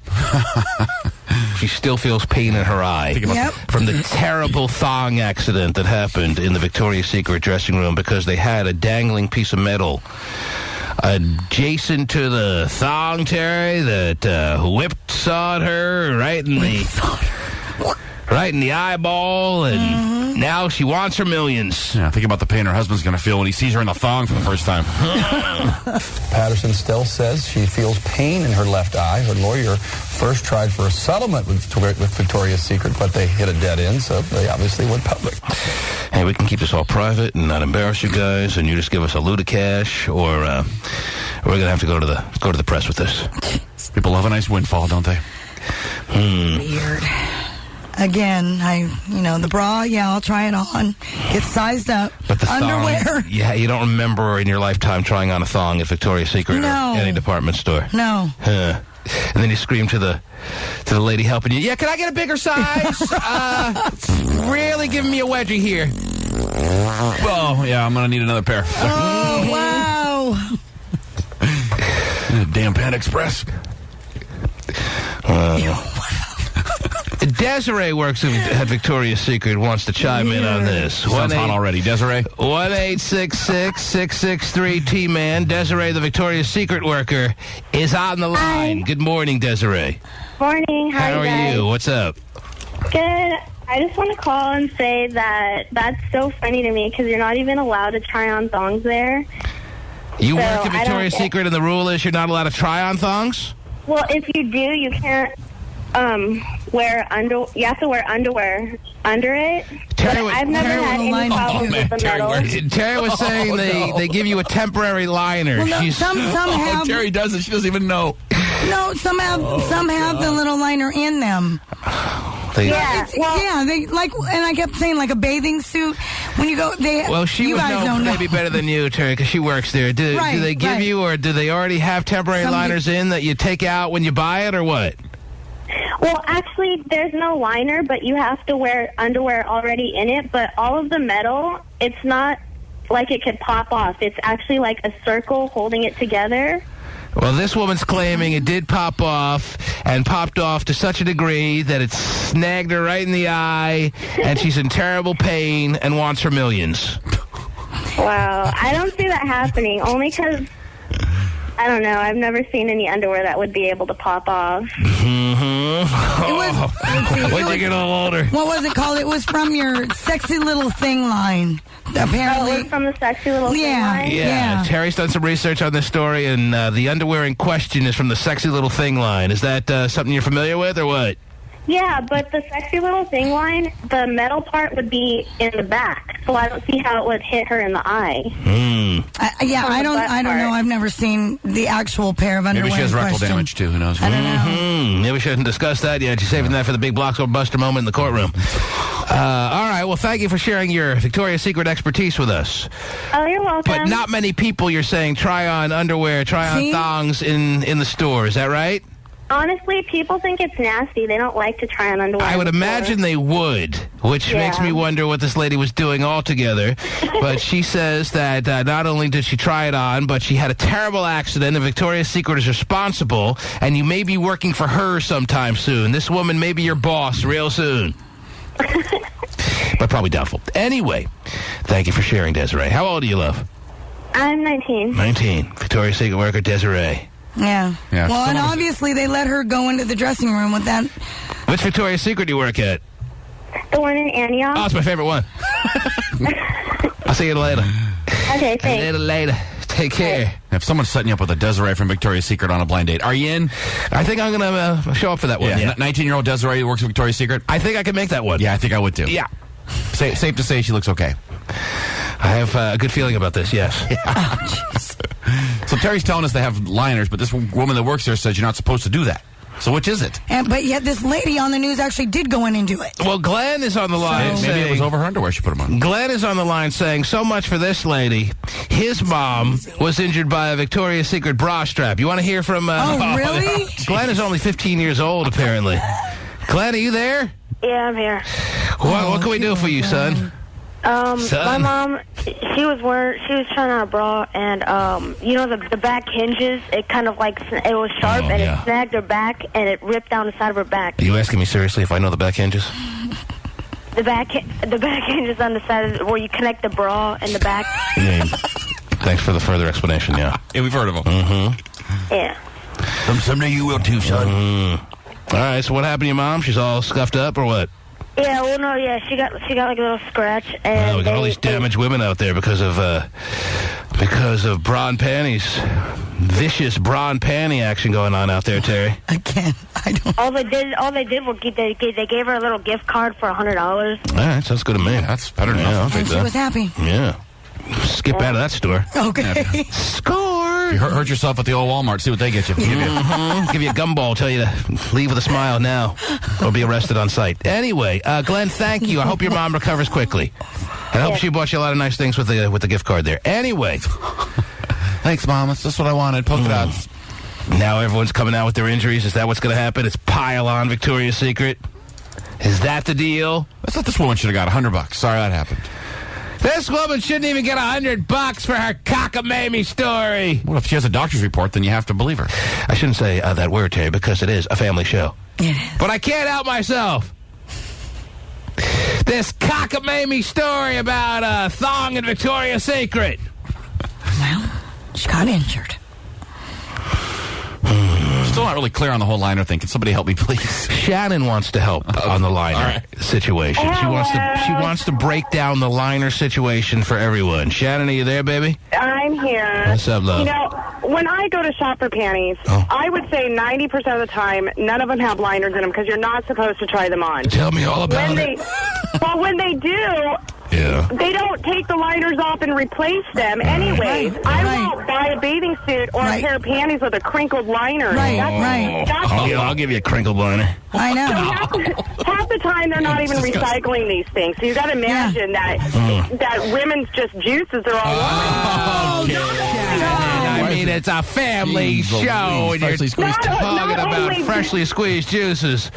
Not only that, you know, you got to imagine that a large majority of women don't wear panties these days. Really? Yeah. So it's just gross. They don't even recycle the liners. All women are going jeans and VJ, Terry. That's it, out the door. Come on. Most women. No, you're disgusting, Shannon. Most women. Terry, how many times have you gone to buy a bathing suit and you see that crinkled? No, I do, and I'm the same way. I'm like, ooh, gross, not touching it. Yeah, exactly. Ooh, gross, not touching it. Shannon is not correct. And quite honestly, I'd rather go to Victoria's Secret and do it through the mail. But what where Shannon is wrong is saying most women don't wear underwear or thongs or some kind of undergarment situation, Terry. 90-some-odd% of women are wearing a thong or wearing some semblance of underwear. I don't know what Shannon is talking about. Just saying that makes her a little bit gross, doesn't it, Terry?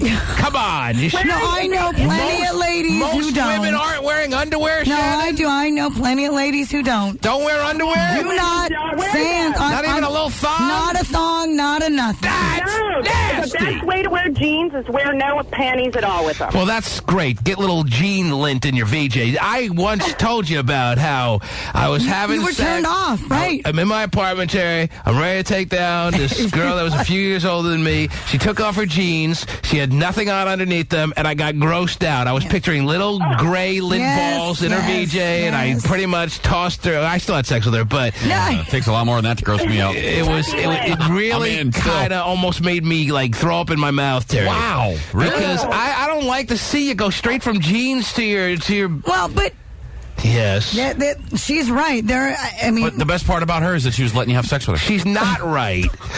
That was a very good part. Yeah, that's my favorite. There's more than you think. He said most women out there aren't wearing underwear. That is not even close to the reality. I don't think it's 90%. Okay, how about a large maybe percentage 40%? of women? 90+% of women are wearing some kind of underwear situation, be it a thong, be it some kind of panties, some kind of something. I'm speaking for all women here, Terry. I know you are. And I represent all men. And I will say confidently that 92.7% of women are wearing some semblance of and that's a conservative estimate. It's probably more than that. And the only time you don't, right, is when you don't want lines or something, like a skirt or tight pants. A lot of women are airing it out. A lot of women are just going without. Shannon, what are you doing right now? I am free balling. Okay. Oh, man. Free balling. That sounds hot. God. That's Shannon. She's hot. Where are you headed today, Shannon, in your free balling state? I'm free balling to work. Where do you work? But then why? I'm sure they're going to line up around the block for you today. Where do you work? I work for a safe company. Well, you want to tell us a little bit more so we can get a little bit of an understanding as to where we might be able to bump into you or no? In San Jose. Say it again. I work in no panties, and I sit there and I bill people all day long. It's no panties. It's hot. But she's the You're not wearing a skirt, right? You're wearing jeans, I assume. Jeans. I am wearing jeans. What kind of jeans you got on right now? I'm dressed. I'm sorry? What kind of jeans you got on right now? Just curious. 7. You got 7 jeans on and no panties. But you will wear a skirt with no panties too, correct? What's the little Long skirts with no panties. Yeah. What's the little pocket inseam layer? What do they call it? The little white pocket patch thing starts just drifting over to your. I don't know because my grandmother taught all of us girls to let it air out. It's a family tradition. You gotta talk about your grandma airing out, though. Family full of women, we all air it out. Let me tell you, Grandma has such good advice to pass down. My grandmother was very wise. All of us free balling. None of us have free balling. Think about all the wisdom your grandparents passed down to you. I want you to free ball, Shannon. Air out your area. Yes. Let it go. Let it breathe. You'll never have to douche a day in your life, young Shannon. But you realize you're not really letting it air out because there are jeans covering it up, so it's not really airing out. Yeah, unless you're opening your fly. Right, unless you're sitting there naked, you're not really airing it out. So. You know what? I've done that a couple times. I've accidentally left my fly open. Okay, that's all I need to hear. But she's waxed completely, so no problems. Who ordered the chowder? Oh, wow. Shannon. There she goes. I've had enough of her, Terry. Yeah, jeez. Do you think she was even telling the truth? Yes, I absolutely. If you think she's telling the truth, then you have to believe everything she said, that she really got that little bit of advice. I believe it. Like on her deathbed. Shannon! Come in here. Before I pass on, I gotta make sure something's clear. You need to air out. Yeah? You stink, girl. Obviously, you ain't free balling. Free balling. Now, if someone sets you up with Shannon on a blind date, Ian. I think I'm taking a pass. Go ahead and pass on Shannon. No way she's hot, right? I'm going with little 19-year-old Victoria's Secret worker. Desiree. If you don't mind. I'm taking Desiree, yeah. Thanks for reminding me. Who's free balling as well, by the way. Desiree didn't say she's free balling, did she? No, but I'm just... Desiree's got a little thong on. Give me a little thong. Give me something to pull on. Give me something to get you back here with. Where you going, girl? Why is she leaving? She's leaving. Okay. She's making a mad dash. I don't think so.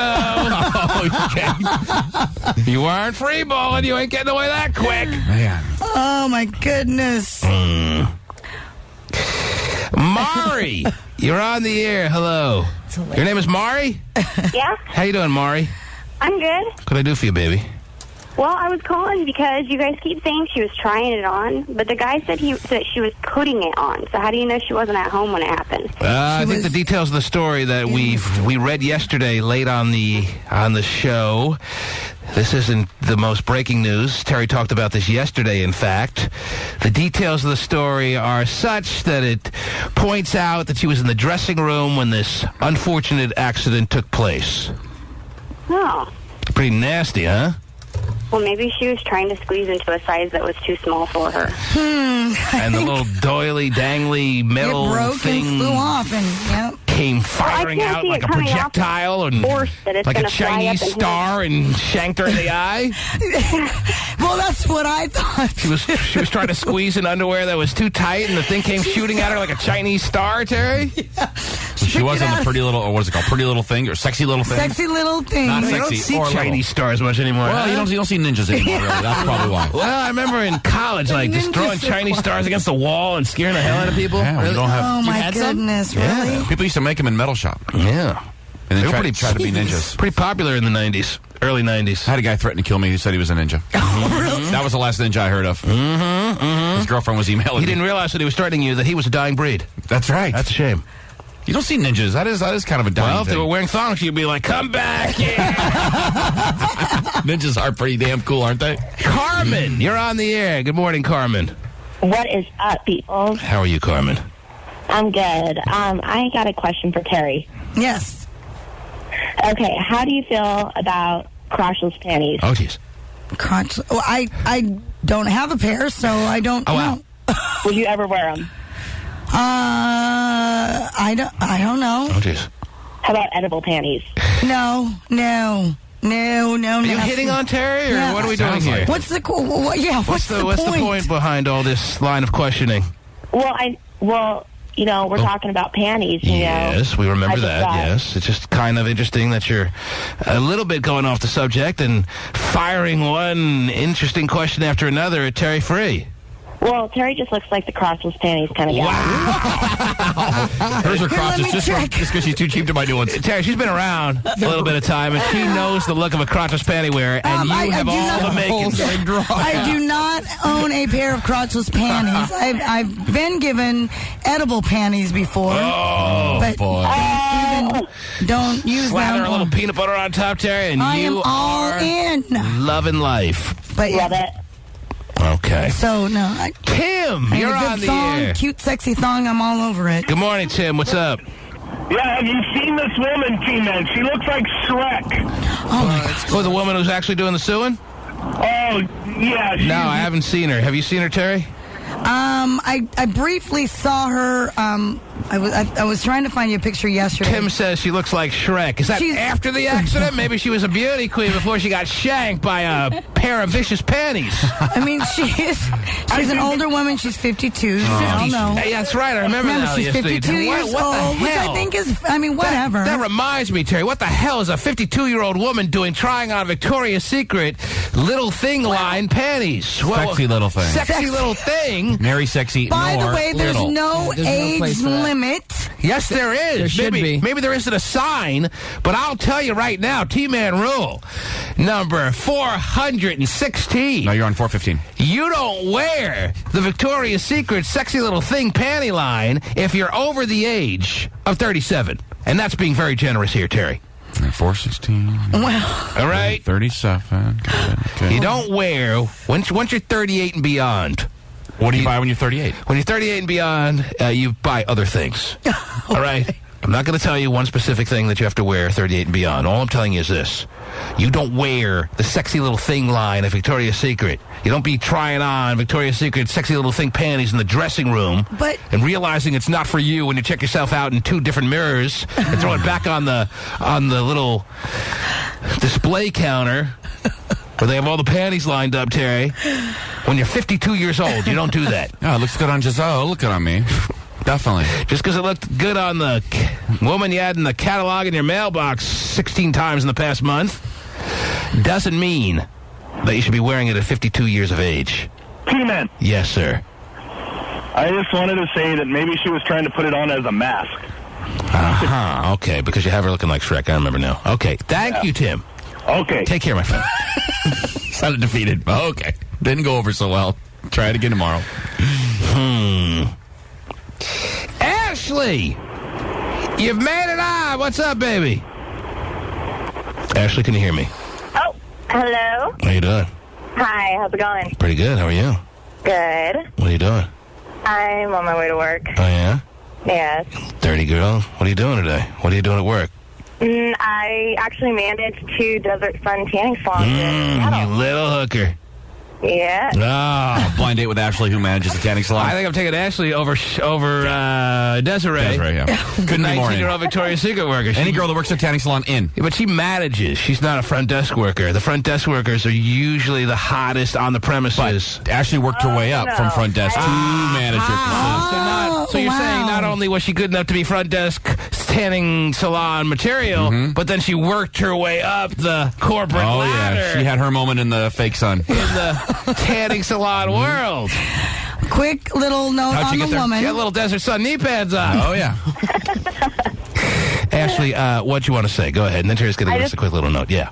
I wanted to comment on this whole Victoria's Secret thing. Yes. So I don't understand, like, who literally, like, sues the company for something like that. Like, I can understand those people that are, like, picky and want to complain about everything, so maybe she would complain about wanting a free pair of underwear. Well, she's got a scratched cornea. She deserves her millions. I just don't get that. Like, why go to the extent of suing the whole company for something like that? I'd be embarrassed. I wouldn't tell anybody. Yeah, I wouldn't either. Having an eyelash fall in your eye can scratch your cornea, Terry. I mean, corneas get scratched. Yes. But this woman wants her day in court because of her scratched cornea due to the dangling metal participle that was attached to the thong. I mean, how... She's not huge, by the way. She's not an overweight woman. She's actually kind of petite. For the woman the guy called Shrek? The woman who's suing? I mean, she's not... Shrek, I don't think. She is 52 years old. You have confirmed for her she's not Shrek? Okay, good. But I mean... She's more of the donkey. No, I mean, the guy was... She's not an ugly... She doesn't look that bad for 52. Yeah, for 52. It's not as horrible as I thought it would I don't be. care how good you look at 52. You ain't wearing the sexy little thing line of Victoria's Secret. Know who you are in life. Know where you're at in life. And stop being ridiculous. She's actually a cute little lady. Good. Then let her wear a cute little lady 52-year-old panties. Maybe her husband would, likes her still dressing up that way, or whoever she's entertaining. Who knows? It's time for the old 3-pack at Target. Make it happen. Something tells me her husband would rather have Sports Center than his wife parading around in the sexy little thing panties, all right? There is no age limit. Of course there is. I mean, not technically, as I said, no signs being posted in Victoria's Secret, but they know the 52-year-old ladies shouldn't be buying the sexy little thing line. I don't even know what the sexy little thing line is, but just based on how it's titled, Terry, I know that at 52 you don't buy that crap. So, you buy it at 28. Is that it? And anybody over 28 can't buy anything from the sexy little thing? I said anyone over 38 shouldn't. 38, but you buy it from age... So I can't go and buy anything from the sexy little thing line? I'm sorry to tell you, Terry, you cannot.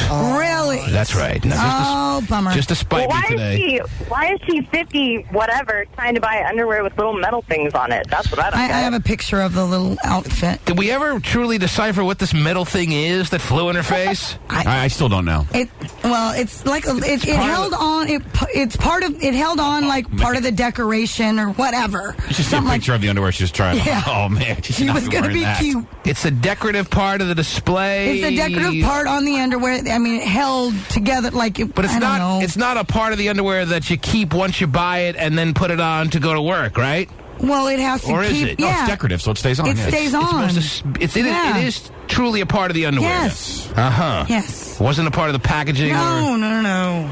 Or the just fancy little get-up they use to put it on display. No, it's truly a part. So shouldn't she sue the manufacturer of the underwear then? Yes. As opposed to Victoria's Secret. Well, Victoria's Secret is probably their brand.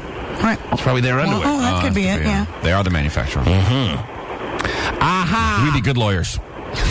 Wait a minute, Ashley. Yes. Anything else you wanted to add? No. Okay, thank you. Have a good day at work.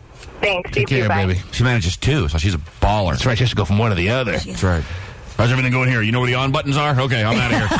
Well, everything's going great here because I'm here. I wonder what chaos is going on at the other place. Yeah, can't find the on and off switch. Gotta go. Crap, anybody seen the little spray bottle? Call the manager. So, the question is, how seriously is this woman taken in court, given the fact that everyone's talking about this story this morning and everyone is laughing about it? Even the lawyer said, earlier that you played, he's like, it may sound a little insane to you. Yeah, when the lawyer starts in his first public comments of, I know this sounds ridiculous, but... Didn't you kind of hear that? Macrita Patterson of California claims she was injured while she put on a pair of Victoria's Secret thong underwear. Even the news anchor Macrita Patterson claims. Listen to this weird story. A piece of metal from decorations on the thong came off, hitting her in the eye. 52-year-old women wearing thongs? Oh, my gosh, not that big of a deal. You should see a picture of the one she's wearing. It's not your standard functional thong. It's, no, and it's not covering anything, the one she was buying. Exactly. 52-year-old women wearing thongs. Terry, shouldn't you be graduating to... You don't want it. Most women don't want panty lines or whatever, but don't want to go whatever. What was the term? You put on boxers and call it a day. Oh, jeez. Boxers. While Patterson and her lawyer admit her corneal abrasion did not keep her from driving or even working, she says she deserves her time in court. The facts may be unbelievable to some people, but those are the facts, and it didn't... He's basically saying, I can't believe I took this case, but I really nothing going on in my life, and I have to make some money, and we're going to be trying this case in court if anyone will listen to us. You hear this guy? This doesn't sound like Johnny Cochran's second coming here, Terry. The facts may be unbelievable to some people, but... That song didn't fit. The facts may be unbelievable to some people, but those are the facts, and it didn't even happen. Our client was injured, and she was injured because Victoria's Secret failed to make their products safe. And if it doesn't fit, you got to take it. Oh, never mind. Victoria's Secret failed to make their products safe. Whatever. That's what Victoria's Secret, I'm sure, is first and foremost worried about in their factories. Not safe enough, Bob! Yeah, they call the head guy, hey, I told you to make it safe. What are you doing? They've discovered our secrets of non-safety compliance. Like, of all the dangerous things in this world, you think about trying on underwear. As top 5 dangerous things in the world. For too long, there have been too many manufacturers overlooking the safety of women's buns, Terry. And it's about time someone steps up and rails against the underwear manufacturers. They're too unsafe! What, does someone have to die? Is that what it's going to take? Oh, my gosh, you guys. For you underwear manufacturers to open your eyes and realize you're killing people! This lawyer's just crazy, Terry. Taking this case. Laughing stock. Should be disbarred. The facts may be unbelievable to some people, but those are the facts, and it didn't even happen. Our client was injured, and she was injured because Victoria's Secret failed to make their products safe. Yeah. Patterson still says she feels pain in her left eye. Her lawyer first tried for a settlement with Victoria's Secret, but they hit a dead end, so they obviously went public. Come on, you think she's really still sitting around right now going, ow! Don't take the ice pack off. Come on, she's really that hurt. Well, corneal damage, you know. Corneal abrasion. Yep. I get that every allergy season. Put a little drop in my eye. It's gone. Big whoop. Am I suing Mother Nature? You should, but she has a lot of money. Mm-hmm. You'd think. You know how bad my ego hurts after I try on a pair of skin-tight boxer briefs? You should be suing Ralph Lauren. That's right. Come here, Ralph. I got something for you. Cece. Is that your name? She's upset that I said. Oh, jeez. You're on the air. Hello, whoever this is. Keck. Hello? Yeah. Yeah, you're on the air. What's going on? How are you, sir? I'm good. What can I do for you? Yeah, I was trying to, I just want to say hi to everybody. What's up, team? I listen to your show every morning. Oh, well, that's good, because I do it pretty much every morning, yeah. Mm-hmm. And, I really enjoy the show. I just wanted to say, I think you're a hypocrite by saying, old ladies shouldn't be wearing thongs, man. Why is that a hypocrite? Why am I a hypocrite for saying that? Listen, this is not the 60s. This is not the 70s. Yes. This is 2000, man. Ladies are working out. They making themselves look good. And I think okay. If you can wear thongs, keep doing it. Listen, I don't care if it's the year 4057. I don't care if women's bodies are as hard as they ever can truly get in this world of ours. You hit 52, stop putting on thongs. Man, all right? Is that too much to ask? You said 38, though. You said he 37. did. Come on, man. And I was being generous. And he told me I can't do it. I have to stop wearing thongs. Terry, I gotta you're a go. little old for that. Come on, don't you think? I'm too old for that. You wouldn't feel a little weird putting on a thong, Terry? Got one on right now. Oh, jeez. Really? I gotta stop the show right here. See? Matching bra and panties. And I know Terry looking sexy. She always stays sexy. All right, maybe you can't draw a definitive line at an age to cut off when and where you should stop wearing thongs, but I can tell you this for certain. Maybe 38 might have been a little hasty of me throwing it out there because there isn't a clear-cut age at which point you must stop. But I can tell you this. At 52... You're shaking your finger at me. 52, you damn well better not be putting on thongs. And if you do and your eye falls out, you get what's coming to you. But again, this, as this gentleman points out, at 52, if you've been working out and you got a great body, and this lady is not overweight or anything. She knows who she is. 52! And she looks fine. End of story! The T-Man Show. There's some old faces and plenty of new faces on People Magazine's annual Hottest Bachelors list. Oh, yeah. American Idol heartthrob David Cook made the list. Old favorites George Clooney, Bruce Willis, and Alec Baldwin are all back yet again. David Cook, who's been around for like half a second, Terry, Yep. is already in People Magazine in the Hottest Bachelors of 2008 little edition. He is. Pretty quick turnaround. I'm not so sure he's earned his way just yet to be one of the hottest bachelors in America, but... There's some old faces and plenty of new faces on People Magazine's annual Hottest Bachelors list. American Idol heartthrob David Cook made the list. Old favorites George Clooney, Bruce Willis, and Alec Baldwin are all back yet again. All right. But the hottest newcomers this year are the men from Dancing with the Stars. Derek Huff, Mark Ballas, and Mario Lopez. Sure, and as you told us earlier, Terry, Mario Lopez was named the hottest bachelor of them all. Yes. He's the number one guy. He is. Lopez was scheduled to grace the cover, but it was changed at the last minute after Tim Russert's untimely death. Oh, that probably pissed Mario Lopez off. He's probably like, oh, that guy's to go and die on me, and now I lost my spot on the cover. The most unsexy man in the world has to go and die, and now I lost my spot on the cover. Great, thanks a lot. Hopefully he's not that shallow, but he probably is. He probably is. How the hell... I'm going to ask you again, Terry. Uh-oh. As I mentioned earlier. Does People Magazine identify a guy who's a noted cheater like Mario Lopez is and make him the hottest bachelor in America? It is a sad state of affairs in our country if the hottest bachelor that we have is AC Slater. You're telling me the best we got in the States is AC Slater, Terry? Looks that way. With the curly mullet? Yes. Well, it's no longer How do we a curly forgive him mullet. for that? I don't understand. And that's all we got? I feel sad for the ladies out there. No? A cheating AC Slater? Cheating AC Slater. I'm sure part of the criteria as far as defining the hottest bachelor, hottest obviously doesn't imply that they're going to be anywhere near faithful or the kind of guy that maybe a certain number of ladies, the majority of ladies, would be looking for. Because let's be honest, he's got quite the track record of getting married to Allie Landry, the Doritos girl, and cheating on her on their honeymoon. And now this latest relationship he just broke up from was also a situation where she accused him of cheating on her, Terry. The whole time. And this is the hottest bachelor that our country has to produce. Yes, seems to be. Mm-hmm. We've looked all over, every state, every nook and cranny, and ladies and gentlemen of around the world, this is our guy. Here he is, AC Slater. I don't know. I was a big Saved by the Bell fan. Don't get me wrong, Terry. Right. But, okay. I know. I just never saw this coming. That's fine. I can move on. Well, like I said, he's out there all over the place. Mm-hmm. He certainly has had a good resurrection. There's no doubt about it. Oh, minus the rest. Because the Dancing with the Stars really, just...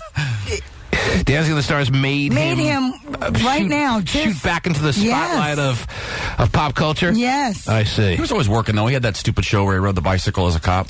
And but then then he was like a host of Animal Planet. Yeah, he was everywhere. And even before he was on Dancing with the Stars, he was interviewing that girl who was talking about the Iraq. Right. Terry. He's like that's a good gig. How about that? He had some kind of resurgence well before Dancing with the Stars. But it was kind of low. Co-hosting New Year's Eve shows and stuff like that. He was always working, doing something. But no. There was a period period between the end of Saved by the Bell and a good 10 years where he... 10 years? Yeah, where he was gone and forgotten. When was that Cockamamie show on where he was on the bicycle? When was that on? Seriously, you didn't hear his name then as much as you do now. Saved by the Bell, I mean, yeah, they had the college years, which nobody watched. It was just Screech and Mr. Belding. What was his name? Yeah, his teacher's Mr. name? Belding. Yeah, it was just those Act two. like you don't know. Yeah, right. It was just Screech and Mr. Belding on the college years. I loved it. And still have every episode saved. But the real Saved by the Bell quality years, I mean, that ended in the mid-'90s. Okay. So from the mid-'90s to like 2001, what's his face? Mario Lopez was nowhere to be found anywhere in Hollywood. Oh, Pacey's got the timeline. Pacey's running to the printer for a timeline on Mario Lopez. Yeah, anything about Mario, I love him, dude. And then all of a sudden, he hooked up with Allie Landry, and you started hearing his name again. And she married that guy from Saved by the Bell. Little by little, he crawled back into the limelight. Let's see what Pasty printed on for me here. Do you like me? Check one. Oh, just no. Oh, yeah. Please check one, dude. Lopez's professional career began in 1985. Mario is a capable drummer. Oh, I'm sure he's wonderful. Also, he made a guest spot on the Golden Girls. All right. I don't remember that. That's when you know you've arrived. He's an author, too? In 1989, Lopez was cast as A.C. Slater in the popular television sitcom Saved by the Bell. So he wasn't in the original opening season of Saved by the Bell? Saved by the Bell was a spin-off in and of itself, so it's hard to tell when it really started. There was like some other tough kid or something. Screech was there from the beginning, though, right? I think so. It was like Good Morning Miss Bliss or something. I think that was the name of the original show. Really? Yeah, it's like a spin-off. All right, anyway. On the Disney Channel. But I just remember watching it in high school. But yeah, there was another tough kid with a curly mullet. Anyway. Yeah, for sure. Since his stint on Saved by the Bell, Animal Planet, he did some co-hosting on ESPN2. I don't remember that. Remember that Cockamamie show we had where it was like a talk show? It was like The View for Guys? He was on that too. On ESPN2? No, just like a normal network show. I don't remember. It was like The View for Guys. He was Called on The Other Half. Yep. He was on GSN's, which is the game show network. Oh, wow. Extreme Dodgeball. Oh, yeah. Really? He always has work. Like fellow actor on Saved by the Bell, Dustin Diamond, he was a celebrity guest on The Weakest Link. I don't remember that either. No. I barely remember that show. I just remember the old lady that used to host it and tell everyone whatever she used to say. Yeah. Goodbye. Yeah. Goodbye. 1991, Mario Lopez was on American Gladiators. He survived the third round of competition, winning $20,000. Wow. I didn't know. I mean, none of this is memorable. All right? Well, and I mean, even though Hot Shot's right, he may have gotten work. You're right. You really don't think about him from doing any of that stuff until Dancing with the Stars. Even in this bio, there's hasn't been proven. Even in this bio, Terry, there's a stretch of time between Saved by the Bell ending in whatever year it was, and 2001, where there's nothing written about what he was doing. It starts up again in 2001, where it says he used to do little moments on the soap opera Bold and the Beautiful. Do you remember that, Terry? When was the show with him on the bike? Someone tell me. With him on the bike? What was the name of it? I don't know. He was on Malibu something, or... In 2006, he was on Nip Tuck. Nope. Earlier. Late 2006, he appeared in the third season of Dancing with the Stars. Oh, way before that. He rode a bicycle as a cop, and it was awful. Masters of the Maze? Nope. No. I know what you're talking about. Something with blue in it, I think. Yeah, it says he did a female ensemble talk show, a male version of the female ensemble talk show The View, featuring 4 co-hosts, one of which was Danny Bonaducci. Oh, yeah, no wonder it didn't work. Wow. Doesn't say anything about him on a bike. They don't even note that in his bio. I'll find it. It was a great show. Oh, somebody's speeding. Too bad I can't catch him. In March 2007, Lopez auditioned to be the new host of The Price is Right. What? Did he really? A part, of course, given to Drew Carey, who's done wonders with it ever since. Yeah, we're looking for a fat with glasses and short hair. Sorry, sir. You need not apply. April 15, 2008, Mario Lopez took the role of Zach on Broadway in a chorus line. Jeez. A little ironic that he's playing the part of Zach. How about Pacific Blue? That's the name of the show. You're right, it is. Is it when was that? I I don't know. It doesn't even say that in here. Really? Lopez was scheduled to be a color commentator in the first Elite XC Miss MMA event. I didn't know that. Alongside Goldberg. Really? But it was inexplicably replaced in the last minute. In the last minute. Probably humped the director's wife. So, as they're walking to the ring, they're like, yeah, you're out of here. Wait a minute. Wow. Okay, so there's your hottest bachelor in America. There's pretty much the life and times of Mario Lopez. All leading up to him being named People Magazine's 2008 hottest bachelor in the United States of America. He's carved out a pretty nice life, though. He could tell his grandkids some pretty good stories. Okay, yeah. So I'm on my honeymoon. Check this out. I'm with one of the hottest girls in the world, and I cheat on her because there was a really good-looking girl at the pool. Yep. Allie Landry may have been the hottest girl in the world. At the time, Allie Landry was one of the hottest women, if not the hottest woman in the world, that every guy would have, killed a gang of people to be with, Terry. Wow. Okay. All right? Got it. That's the way it was. Now Allie Landry has kind of dropped off the map. All she has to do is maybe get a little spot on Nip Tuck to resurge and get on Dancing with the Stars and then be America's Hottest Bachelorette one more time. So if you're a single woman and you could get any man you want in the world, you're supposed to want Mario Lopez. Is that what they're telling us? That's pretty much what they're thrusting at you. That women of the world should realize that you can't do any better right now than Mario Lopez, better known as AC Slater. Only known as that. What else is going on in the world, Terrence? What else is happening, please? I have a story here about a high school senior who got caught changing his grades and is now looking at 38 years in prison for it. Okay, just one of those scare headlines?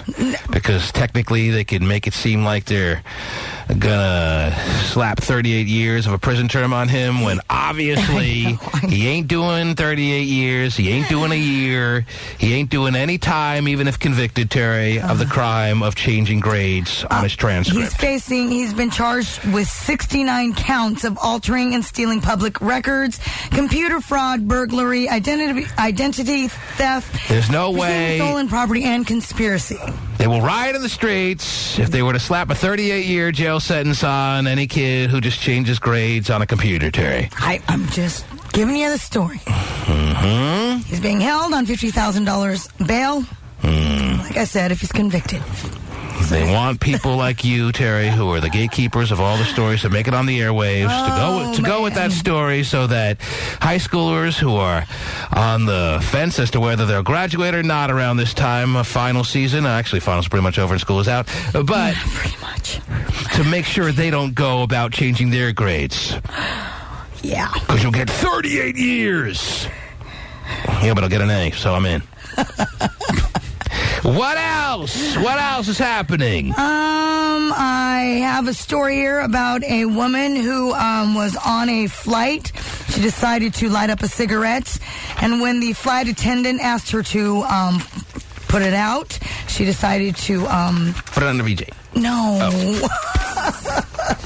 What? Well, tell me the story. You're making it she got belligerent and started yelling, and they had to make an emergency landing, and she was arrested. Wow. I have yet to be on a flight that I should knock on some serious wood. I have yet to be on a flight that ever had to be deterred or, emergency landing type any thing. Kind of, we have to turn this way or we have to make a stop unexpectedly right in Pittsburgh or, nothing like that. Never anyone acting up where we have to land the plane immediately. A friend of mine told me a woman had a heart attack on a plane he was on recently. They had to land the plane. I heard another story of a friend of mine a couple of months ago. They had to turn around right after they took off because something went wrong. Yet to happen. Yeah. But I know. It's all knock. But I was flying the other day. Yes. And the guy next to me, like a 40-something-year-old guy, well older than me, Terry, turns to me and says, "You ever flown before?" And I'm like, "Yeah." Yeah. I'm like, "Why, you haven't?" He's like, "No, it's the first time." Well, I'm like, "Stop it." Maybe in 1978. you're 40-something years old, flying still, I guess, relatively new at that time, and you could be 40-something and never flown before. Still dressing up for the flight? This dude was legitimately telling me he'd never flown before in his 40s. And he's sitting there, like, shaking. I'm like trying to calm him down. I'm like, dude, did you drive to the airport? He's like, yeah. Because I once heard someone tell this to me, so I just regurgitated it back to him. I'm like, we're much more in danger when you drove to the airport than being on this plane right now. So just chill out and please don't, like, make a scene or anything. Because I was all of a sudden picturing him, like, panicking because his hands were shaking before we took off. I'm starting to breathe, going, oh, my God. And he's looking out the window. I'm like, maybe you want to pull down the shade on that window and just not worry about it. Do you have any value? Do you have anything you can just chuck down your throat and just chill out? But if we are going to die, it's probably on the takeoff. Just want to let you know. I mean, that's the biggest chance, takeoff and landing, is when you're going to die, if, in fact, the plane will crash. Well, I would imagine.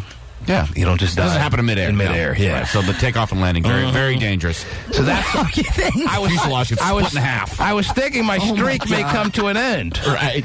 This guy was, like, shaking. I could picture him just, like, if he was shaking before we took off, I was picturing him, like, as we're taking off, having, like, this panic attack going, no, this thing shouldn't be able to stay up in the air. Right. And having one of those moments where they have to, like, tackle the guy, and I was all of a sudden envisioning my streak coming to an end of no problems on flights. Never going to get home because you jerk off. But then we were, in first class, and I started saying, hey, you get free drinks up here. I'm like, come on, let's have the alcohol. I know you've never been on a plane before. Let's start pounding, dude. You'll be feeling fine. Like, won't even know. So I can get anything? I'm like, yeah. So he's just like ordering champagne.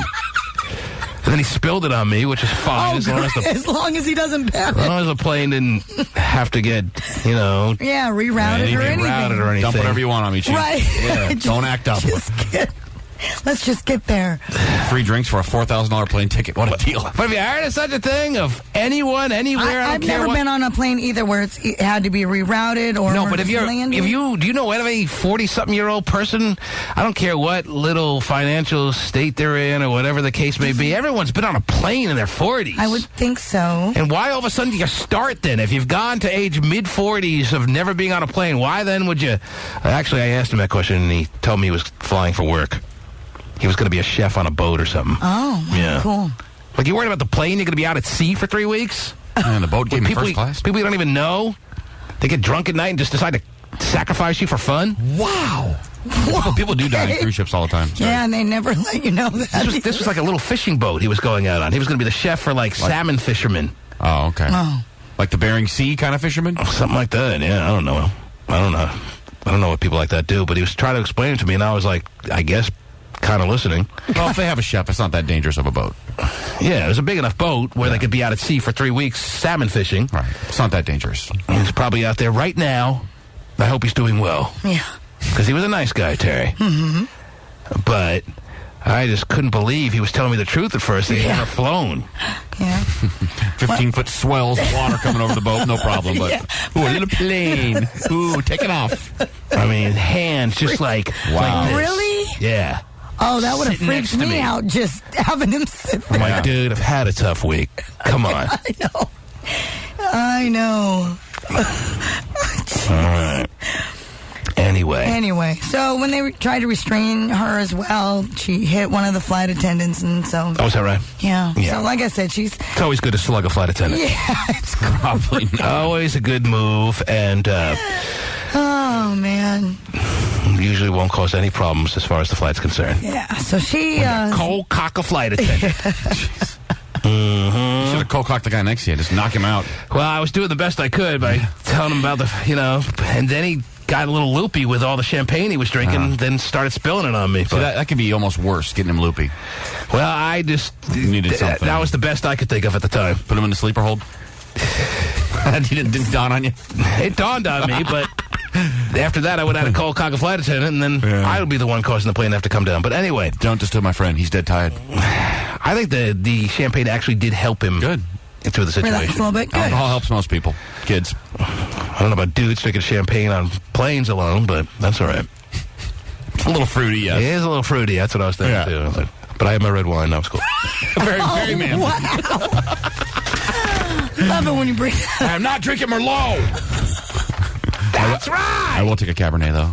Okay. 2006 vintage. Viviana, you're on the air. Let me take some calls here on a Thursday morning, last day of spring 2008. 1-866-663-T-Man is the toll-free number. That doesn't cost you any money whatsoever as far as charges on your phone bill. Yes. 1-866-663-T-Man. Viviana, hello. Hello? Yes, Viviana. Turn your radio down, please. Okay. Anyways, me and my husband been together for almost 2 years. July 15th. You've been together 2 years, or you've been married 2 years? We've been married for 2 years. 2 years. Okay, and like in the beginning of the marriage, he's been awful. He abused me while I was pregnant, and then he sold drugs. He was out all of the hours. Oh, the newlywed years, yeah. Right. Yeah. And then he swore he didn't cheat on me, but I thought he did. But anyways, I left him for a while. Okay, let's see if we got this straight. In the first moments, fresh out of the gate of marriage, he cheats on you. He did he say he hit you, or did I? He put his hands on me, yeah. Put his hands on her, and he made up for all of it, Terry, by neglecting her. Right, so, great. It was the just storybook marriage, fresh out of the starting gate. Yeah. And now you've made it to the 2-year anniversary. Almost 2 years. Yes, and Not quite yet. And everything couldn't be better, or what? Oh, and then after that, CPS came involved, and then CPS was at her door the day she had the baby, waiting on this guy to be a father, Terry, so they could take the kid away. That's how bad a dude this is. Yeah, and then I got my kids back, and then maybe 3 months later, he called me and told me he wants to start over, and he wants to have a family again, and he's sorry, and he's doing all these treatments, and then he went to jail, and then 5 days later he called me again, and he's crying, and he wants to start over, and I don't know what I should do. Well, Terry's already rolling her eyes. If I may translate, now she's got her hand on her forehead. If I may translate the hand on the forehead, Terry, I'm suggesting that you're thinking, why is she even taking this man's calls? Is that what's? Why are we even revisiting? Why are we revisiting potential of this making this relationship work when you just described all the horrific things Your kids were taken away. You've been physically abused. What the? Cheated on you when you were pregnant. Really? Do you not think more of yourself? I'm translating again with the hand. Thank you. Do you not think? Are you so worthless, Viviana, that you would even consider taking this guy back into your life? Are you not worth even a penny? Do you have no value whatsoever? No, for myself, I don't want him back. He's just nonstop calling me. I changed my number, and somehow he knows my number.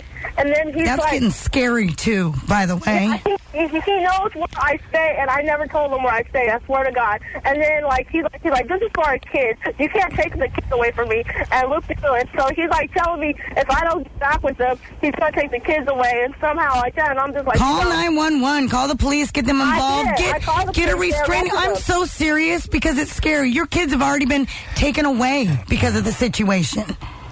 Why do I have a feeling that her question was going to be, should I allow myself to give him another chance? Because it was, you're right. And now all of a sudden, the way you're going off here, oh my gosh, woman, she's changed it up a little bit. Were you going to ask us if you should consider getting back together with him? Is that where you were going to go with this originally, or no? I was going to say, should I give him another chance? No! Oh, my gosh! Well, you could. I mean, maybe the guy's changed, Terry, you know. Make sure everyone's entitled to a 60-second chance, Terry, right? Oh, my gosh. Oh, my gosh. Terry's I'm really stressed out about you now. Frightened for you, and now you've stressed her out. Yes, you've stressed out Terry Free, and that's never a good thing. And Viviana. Put your kids first, okay? Do you not have any guys asking you out? Are you very lonely? Do you have anyone paying attention to you whatsoever? Or are you just so friggin' fugly that this is the only prospect? Oh, jeez. I'm not ugly. Well, who is?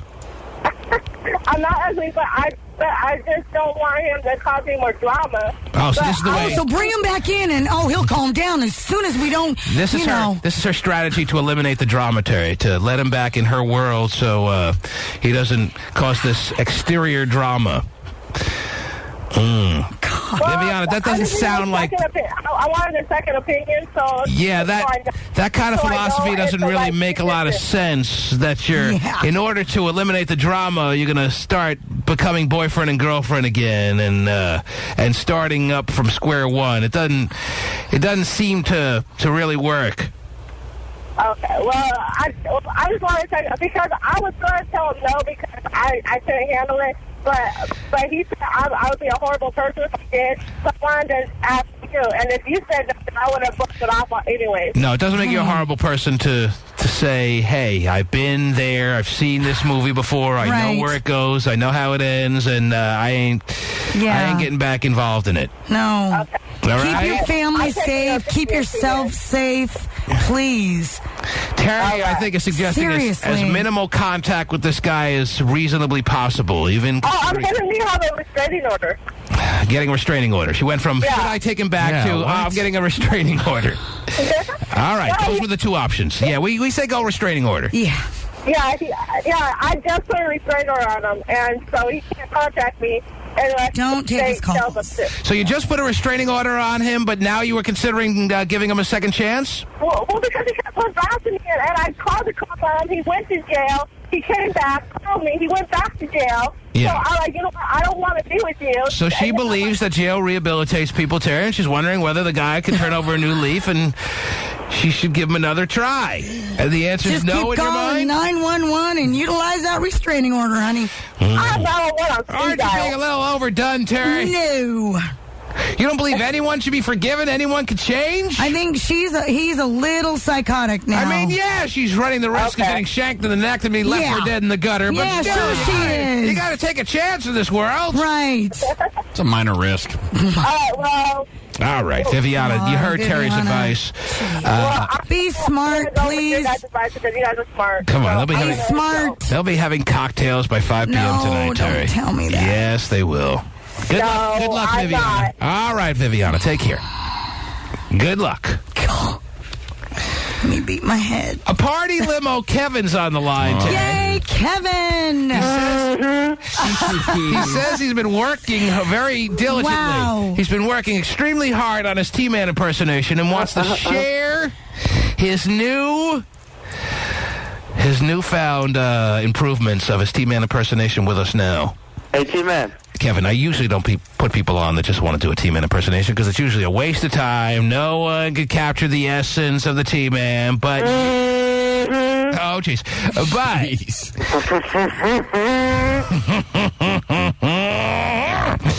Kevin, we'll just put you on for a couple of minutes for fun, all right? Oh, definitely. Most importantly, because we want to ask you how much you enjoyed the whole Wild Jam Party limo situation. Was that a nice time for you or what? Beautiful. I just want to give a shout-out to my fellow Terry. Sounds great. Now, why don't we hear your latest upgrades to your T-Man impersonation so we can move on with our lives? Go ahead. Let her have a cocktail. It's worse than before, Terry. I know. That was a little weak. He's telling us that he's made improvements, and yet he sounds even less on the bullseye than ever before, Terry. Yeah. I just wanted to say what's up to my chatters and cam people. Oh, okay. Thanks for checking in. Yeah, goodbye. Anyway, let me move to Jay. Jay, it's your turn. You're on the air. Hey, T-Man. How are you, Jay? Not bad. What can we do for you? Yeah, I'd like to get a little bit of your wisdom on a situation I have with an employee of mine. All right. What's the situation? Well, I've hired a girl. She's 22 years old. I'm 32. Oh, you do the hiring. I want to make sure that it's clear, Mr. T-Man, I'm the big boss man around the workplace who does the hiring and the firing. Okay, so you hired... What happened to hire a 22-year-old cute girl? Well, he knows what's... She's hot, you know, and now I'm 32. He knows what's needed around the office and around his job. Around the office, Terry. I'm married. All right, you know what? Hang on a second, Jay. Let me get all the details, and then I'll give you the advice. There's a lot to it. Okay, good. That's why I'm going to take a break here, clear out some spots, so we have the right amount of time that we can allot to you, and we'll hear all about your work situation right after these words. The T-Man Show. Show. Remind me to talk about all the hot girls that are in Terry Cam this morning at some point, but right now I got to get Jay and the details of his story. Thursday, what is it about Thursday? It's like ladies' morning on... Yeah, Thursdays just happen to be everybody, for whatever reason, like Miss Kitty. Yeah, that's what kind of tipped me off to looking at Terry Cam and seeing who was posted up and who was in and who wasn't. Pacey Dave noticed that Miss Kitty was in Terry Cam and mentioned to me that she said she was under the weather, and then after he said, he's like, oh, I'll make her under the weather. I'm like, no, you won't. She invited you up to her place, and you turned her down. Why are you talking all tough? Yep. You don't even understand. He talks tough, and yet when he gets invited up there for like an entire afternoon to do whatever, whatever, he turns her flat down, and then he'll be like, oh, I'll make her nuts. I'll make her sick. Yeah. That's kind of his M.O., though. He loves like a nice hot chick, but doesn't want to do anything with them. It doesn't. Well, that's not true. I do want to do something with them. Make any sense. No, it doesn't. Does it make any sense to you there, Whitey? Well, I mean, not really, but... All right. So you don't want to do anything with hot women that you're attracted to? Well, you see hot women, and even though you feel a certain way, you're still going to have urges. And urges? But you're going to talk all tough, like, oh, I'll make her sick. I'm a tough talker. Uh-huh. It's like health class. Or at least you admit that. No. But when he said it, it's like he forgot that he got invited up there. Right. And said no to her. Right. And yet he'd be like, oh, if only I can get my hands on her, she'd never be the same. Well, she invited you to. Oh, that's right. If she ever invited me again. All right, Jay, you're at work. You hired a 22-year-old, and now some situations are developing at your workplace. It's a moral dilemma. I got a moral dilemma that he's working his way through, and he wants us to help him navigate through the tough waters, the rough waters that are moral dilemmas. Yes, Jay. I have to tell you, I'm from the Central Valley, so we don't get your station over there. I've only heard your show about 4 days now. Awesome. Love your wisdom. Oh, jeez. And well, after 4 days. Thought I'd run this past you. All right. So let me ask you this. Are you a married man? No, I'm 32, been in a relationship 9 years, and my girlfriend is the partner in the business. I see. So you and her are not only partners in life, basically, because you're common law marriage, but common law. But common law exists in the state of California, right? Of course. I don't think so, but all right. I hope not. Okay. Well, you've been together 9 years, and you're more or less life partners, whether you want to realize it or not. Yeah, and the last 5 not being so great. All right, last 5 have been, that's a lot of years to not be so great. But all right, 5 years, the last 5 years of your relationship have been rough on you and your girlfriend. All right, but you're partners and you do well. Where you do certainly click is in the business aspects of your world, and your business is running well or no? Absolutely well. Okay, and you hired without her consent or with her approval? No, with her consent. With her approval. She gave you the nod of approval because when it comes down to it, she's really running stuff, isn't she? In and out of the business. And you ain't wearing the skirt in that business. Actually. When it comes to your business, she's running stuff, isn't she? You could say that, but it's not really true. But you did the interviewing of this 22-year-old, and I started it. She interviewed her separately, and then we made the decision to hire her. All right. And knowing that she knows kind of how I am, a chauvinist pig, she allowed me to hire her. All right. And what are the responsibilities at your work for this 22-year-old to do besides the interviews? Without getting into too much detail, we're in the dental industry, and her responsibilities are to fabricate appliances. As to what? You got an appliance or two for her to fabricate for you? Yes, I Fabricate appliances for dental offices? Yeah, make me a toaster. Fabricate them? What do you mean fabricate them? Yeah. Makes sense. Well, I mean, to produce them, not fabricate them. Fabricate them. We build them from scratch. So, you do? What are you building, though? I mean, like dental appliances. Yeah, without getting into too much detail, you know. So, all right, you're in the manufacturing of dental products and materials and supplies and... Correct. And all that fun stuff. Okay. Yeah. And she is now like a hands-on kind of technical person that you hired, or is she just kind of office manager material, or what is she? No, she's hands-on lab. Oh, yeah. Really? Give her the drill. She's got that kind of technical skill. Come on. Yeah, she's actually really good at what she does. I'm sure she is, but we're talking about the business now. Does it take special training? I'm going to assume it does. So she's hot. You're already saying now that not only is she hot, but she does her job well. She sure does. Okay. And now, I don't see a problem then. If it's all professional and she's doing the job well, even if she's hot, shouldn't factor in, right? Right. But... So, well... Over the last 6 months or so, we've kind of become good friends, you know, outside of work. Yeah, well, when you work together so closely, building all kinds of fun dental materials, you can't help but have conversations and get drawn to each other on some level. Well, we have a lot in common, yeah. Yes. when it comes to partying and stuff like that. Okay. Mm-hmm. And not only that, man, she's pretty much every man's fantasy. She's bisexual.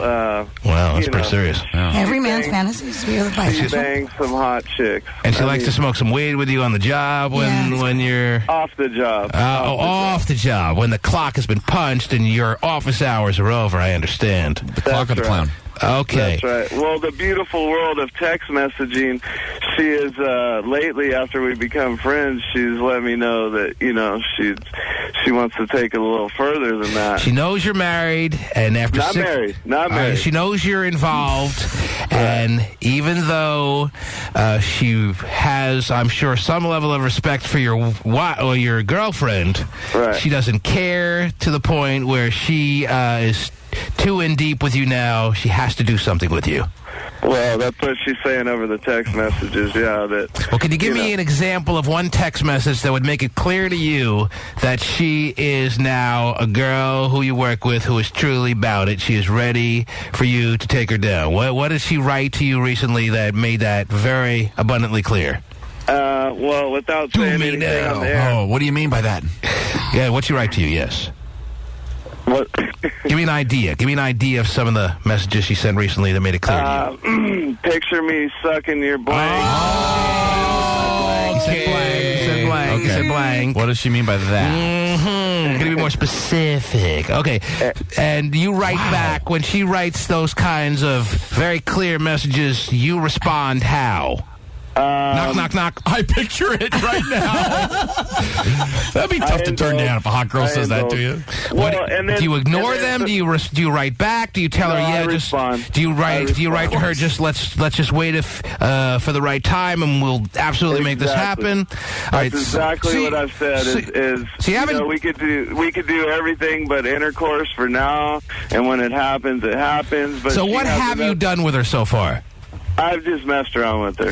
Just recently, like 2 days ago. When you say you messed around with her 2 days ago, what does messed around entail? Does it... Foreplay. All right, everything but intercourse. All right, so she... Wow. She went up and down on your drill or in your dental drill or what? Pretty much. Fabricate some stuff for you. Plus, she has, she's bisexual, so the threesome is always an option. Did she have to rinse after you were done, or what? All right, so you're wondering where you stand now in your relationship. Have you cheated on your girlfriend? No.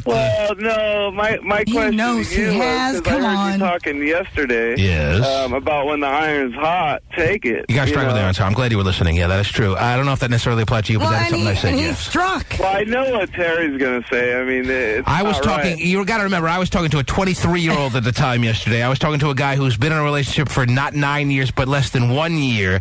I was talking to a guy who is in different circumstances than you. But yes, you did hear me say strike while the iron's hot. Now, not every day of your life are you going to be faced with the prospect of screwing a hot 22-year-old bisexual, as you describe her, perfect, sexual individual. Every man's fantasy, don't forget. Yeah, he did point that out. You said she was every man's fantasy. Now there is something to be said about acting upon a very few, if it's not once in a lifetime, it's very few times in a lifetime where you have the perfect hot-ass girl standing in front of you waiting to be brought the ruggers. She's begging to have the ruggers brought to her, Terry. What is this guy? What are these guys' options? Do? I mean, really? They're in a languishing relationship where they're more business partners than anything now. They both know it. This girl is begging to be taken down. What is it? What are his options, Terry? Oh, my gosh. I guess the only option is to strike while the iron's hot. Oh, geez. Strike while the iron's hot. Well, and then she tells stories about her past relationships and bringing girls home, and they both bang her. And it's every man's fantasy. Are you going to make a transition, do you think, from your girlfriend now to this being your new girlfriend, or is that not where you're both at? That's the dilemma. That's the dilemma. You think you could do that? You think you could morph from leaving your 9-year girlfriend into a new 32-year-old man, 22-year-old female girlfriend? Is this something that you think you can maneuver? Does she want to be your girlfriend? Yeah, she wants to be my girlfriend, but the problem is, T-Man, it would kill the work relationship. Well, the business, too. Well, yeah, he's got, I mean, that's a lot. 9 years of business, that's a lot you right there. You got a good, thriving business that you don't want to have implode on you, right? What's that? You have a good working business that pays the rent and then some that you don't want to all of a sudden fall apart at the seams, right? That's right. Well, you got to weigh this all out. Well, and the odds are against us. I mean, in the meantime, continue to do it. There's so many odds. Chicks that talk dirty on text. My favorite. What do you do? Now, why did you stop? Why did you stop at just the everything but sex? Why, if you were going to do that, why did you say? Everything what? All right, hang on a second. I got to take another break here. I'm up against a hard break now, Terry. I still have some questions here. Are you sure there are questions that are like they're going to help solve the problem, or are they going to help you later on this afternoon? Oh, both. If our friend Jay can hang on the line for another segment here, that would be wonderful. If he can, I understand. He's got a business to run. He's got a life to live. But I still have more questions. Listeners have some questions. And we're not done with this just yet. I want Jay to send us a picture in the break. How about that? Is that going to happen? You got to see a picture of Jay? Well, no, probably not of Jay. I'd like to see the other one. I'll make that happen. Oh, geez, I see. 1-866-663-T-Man. Back with more after these words. The T-Man Show.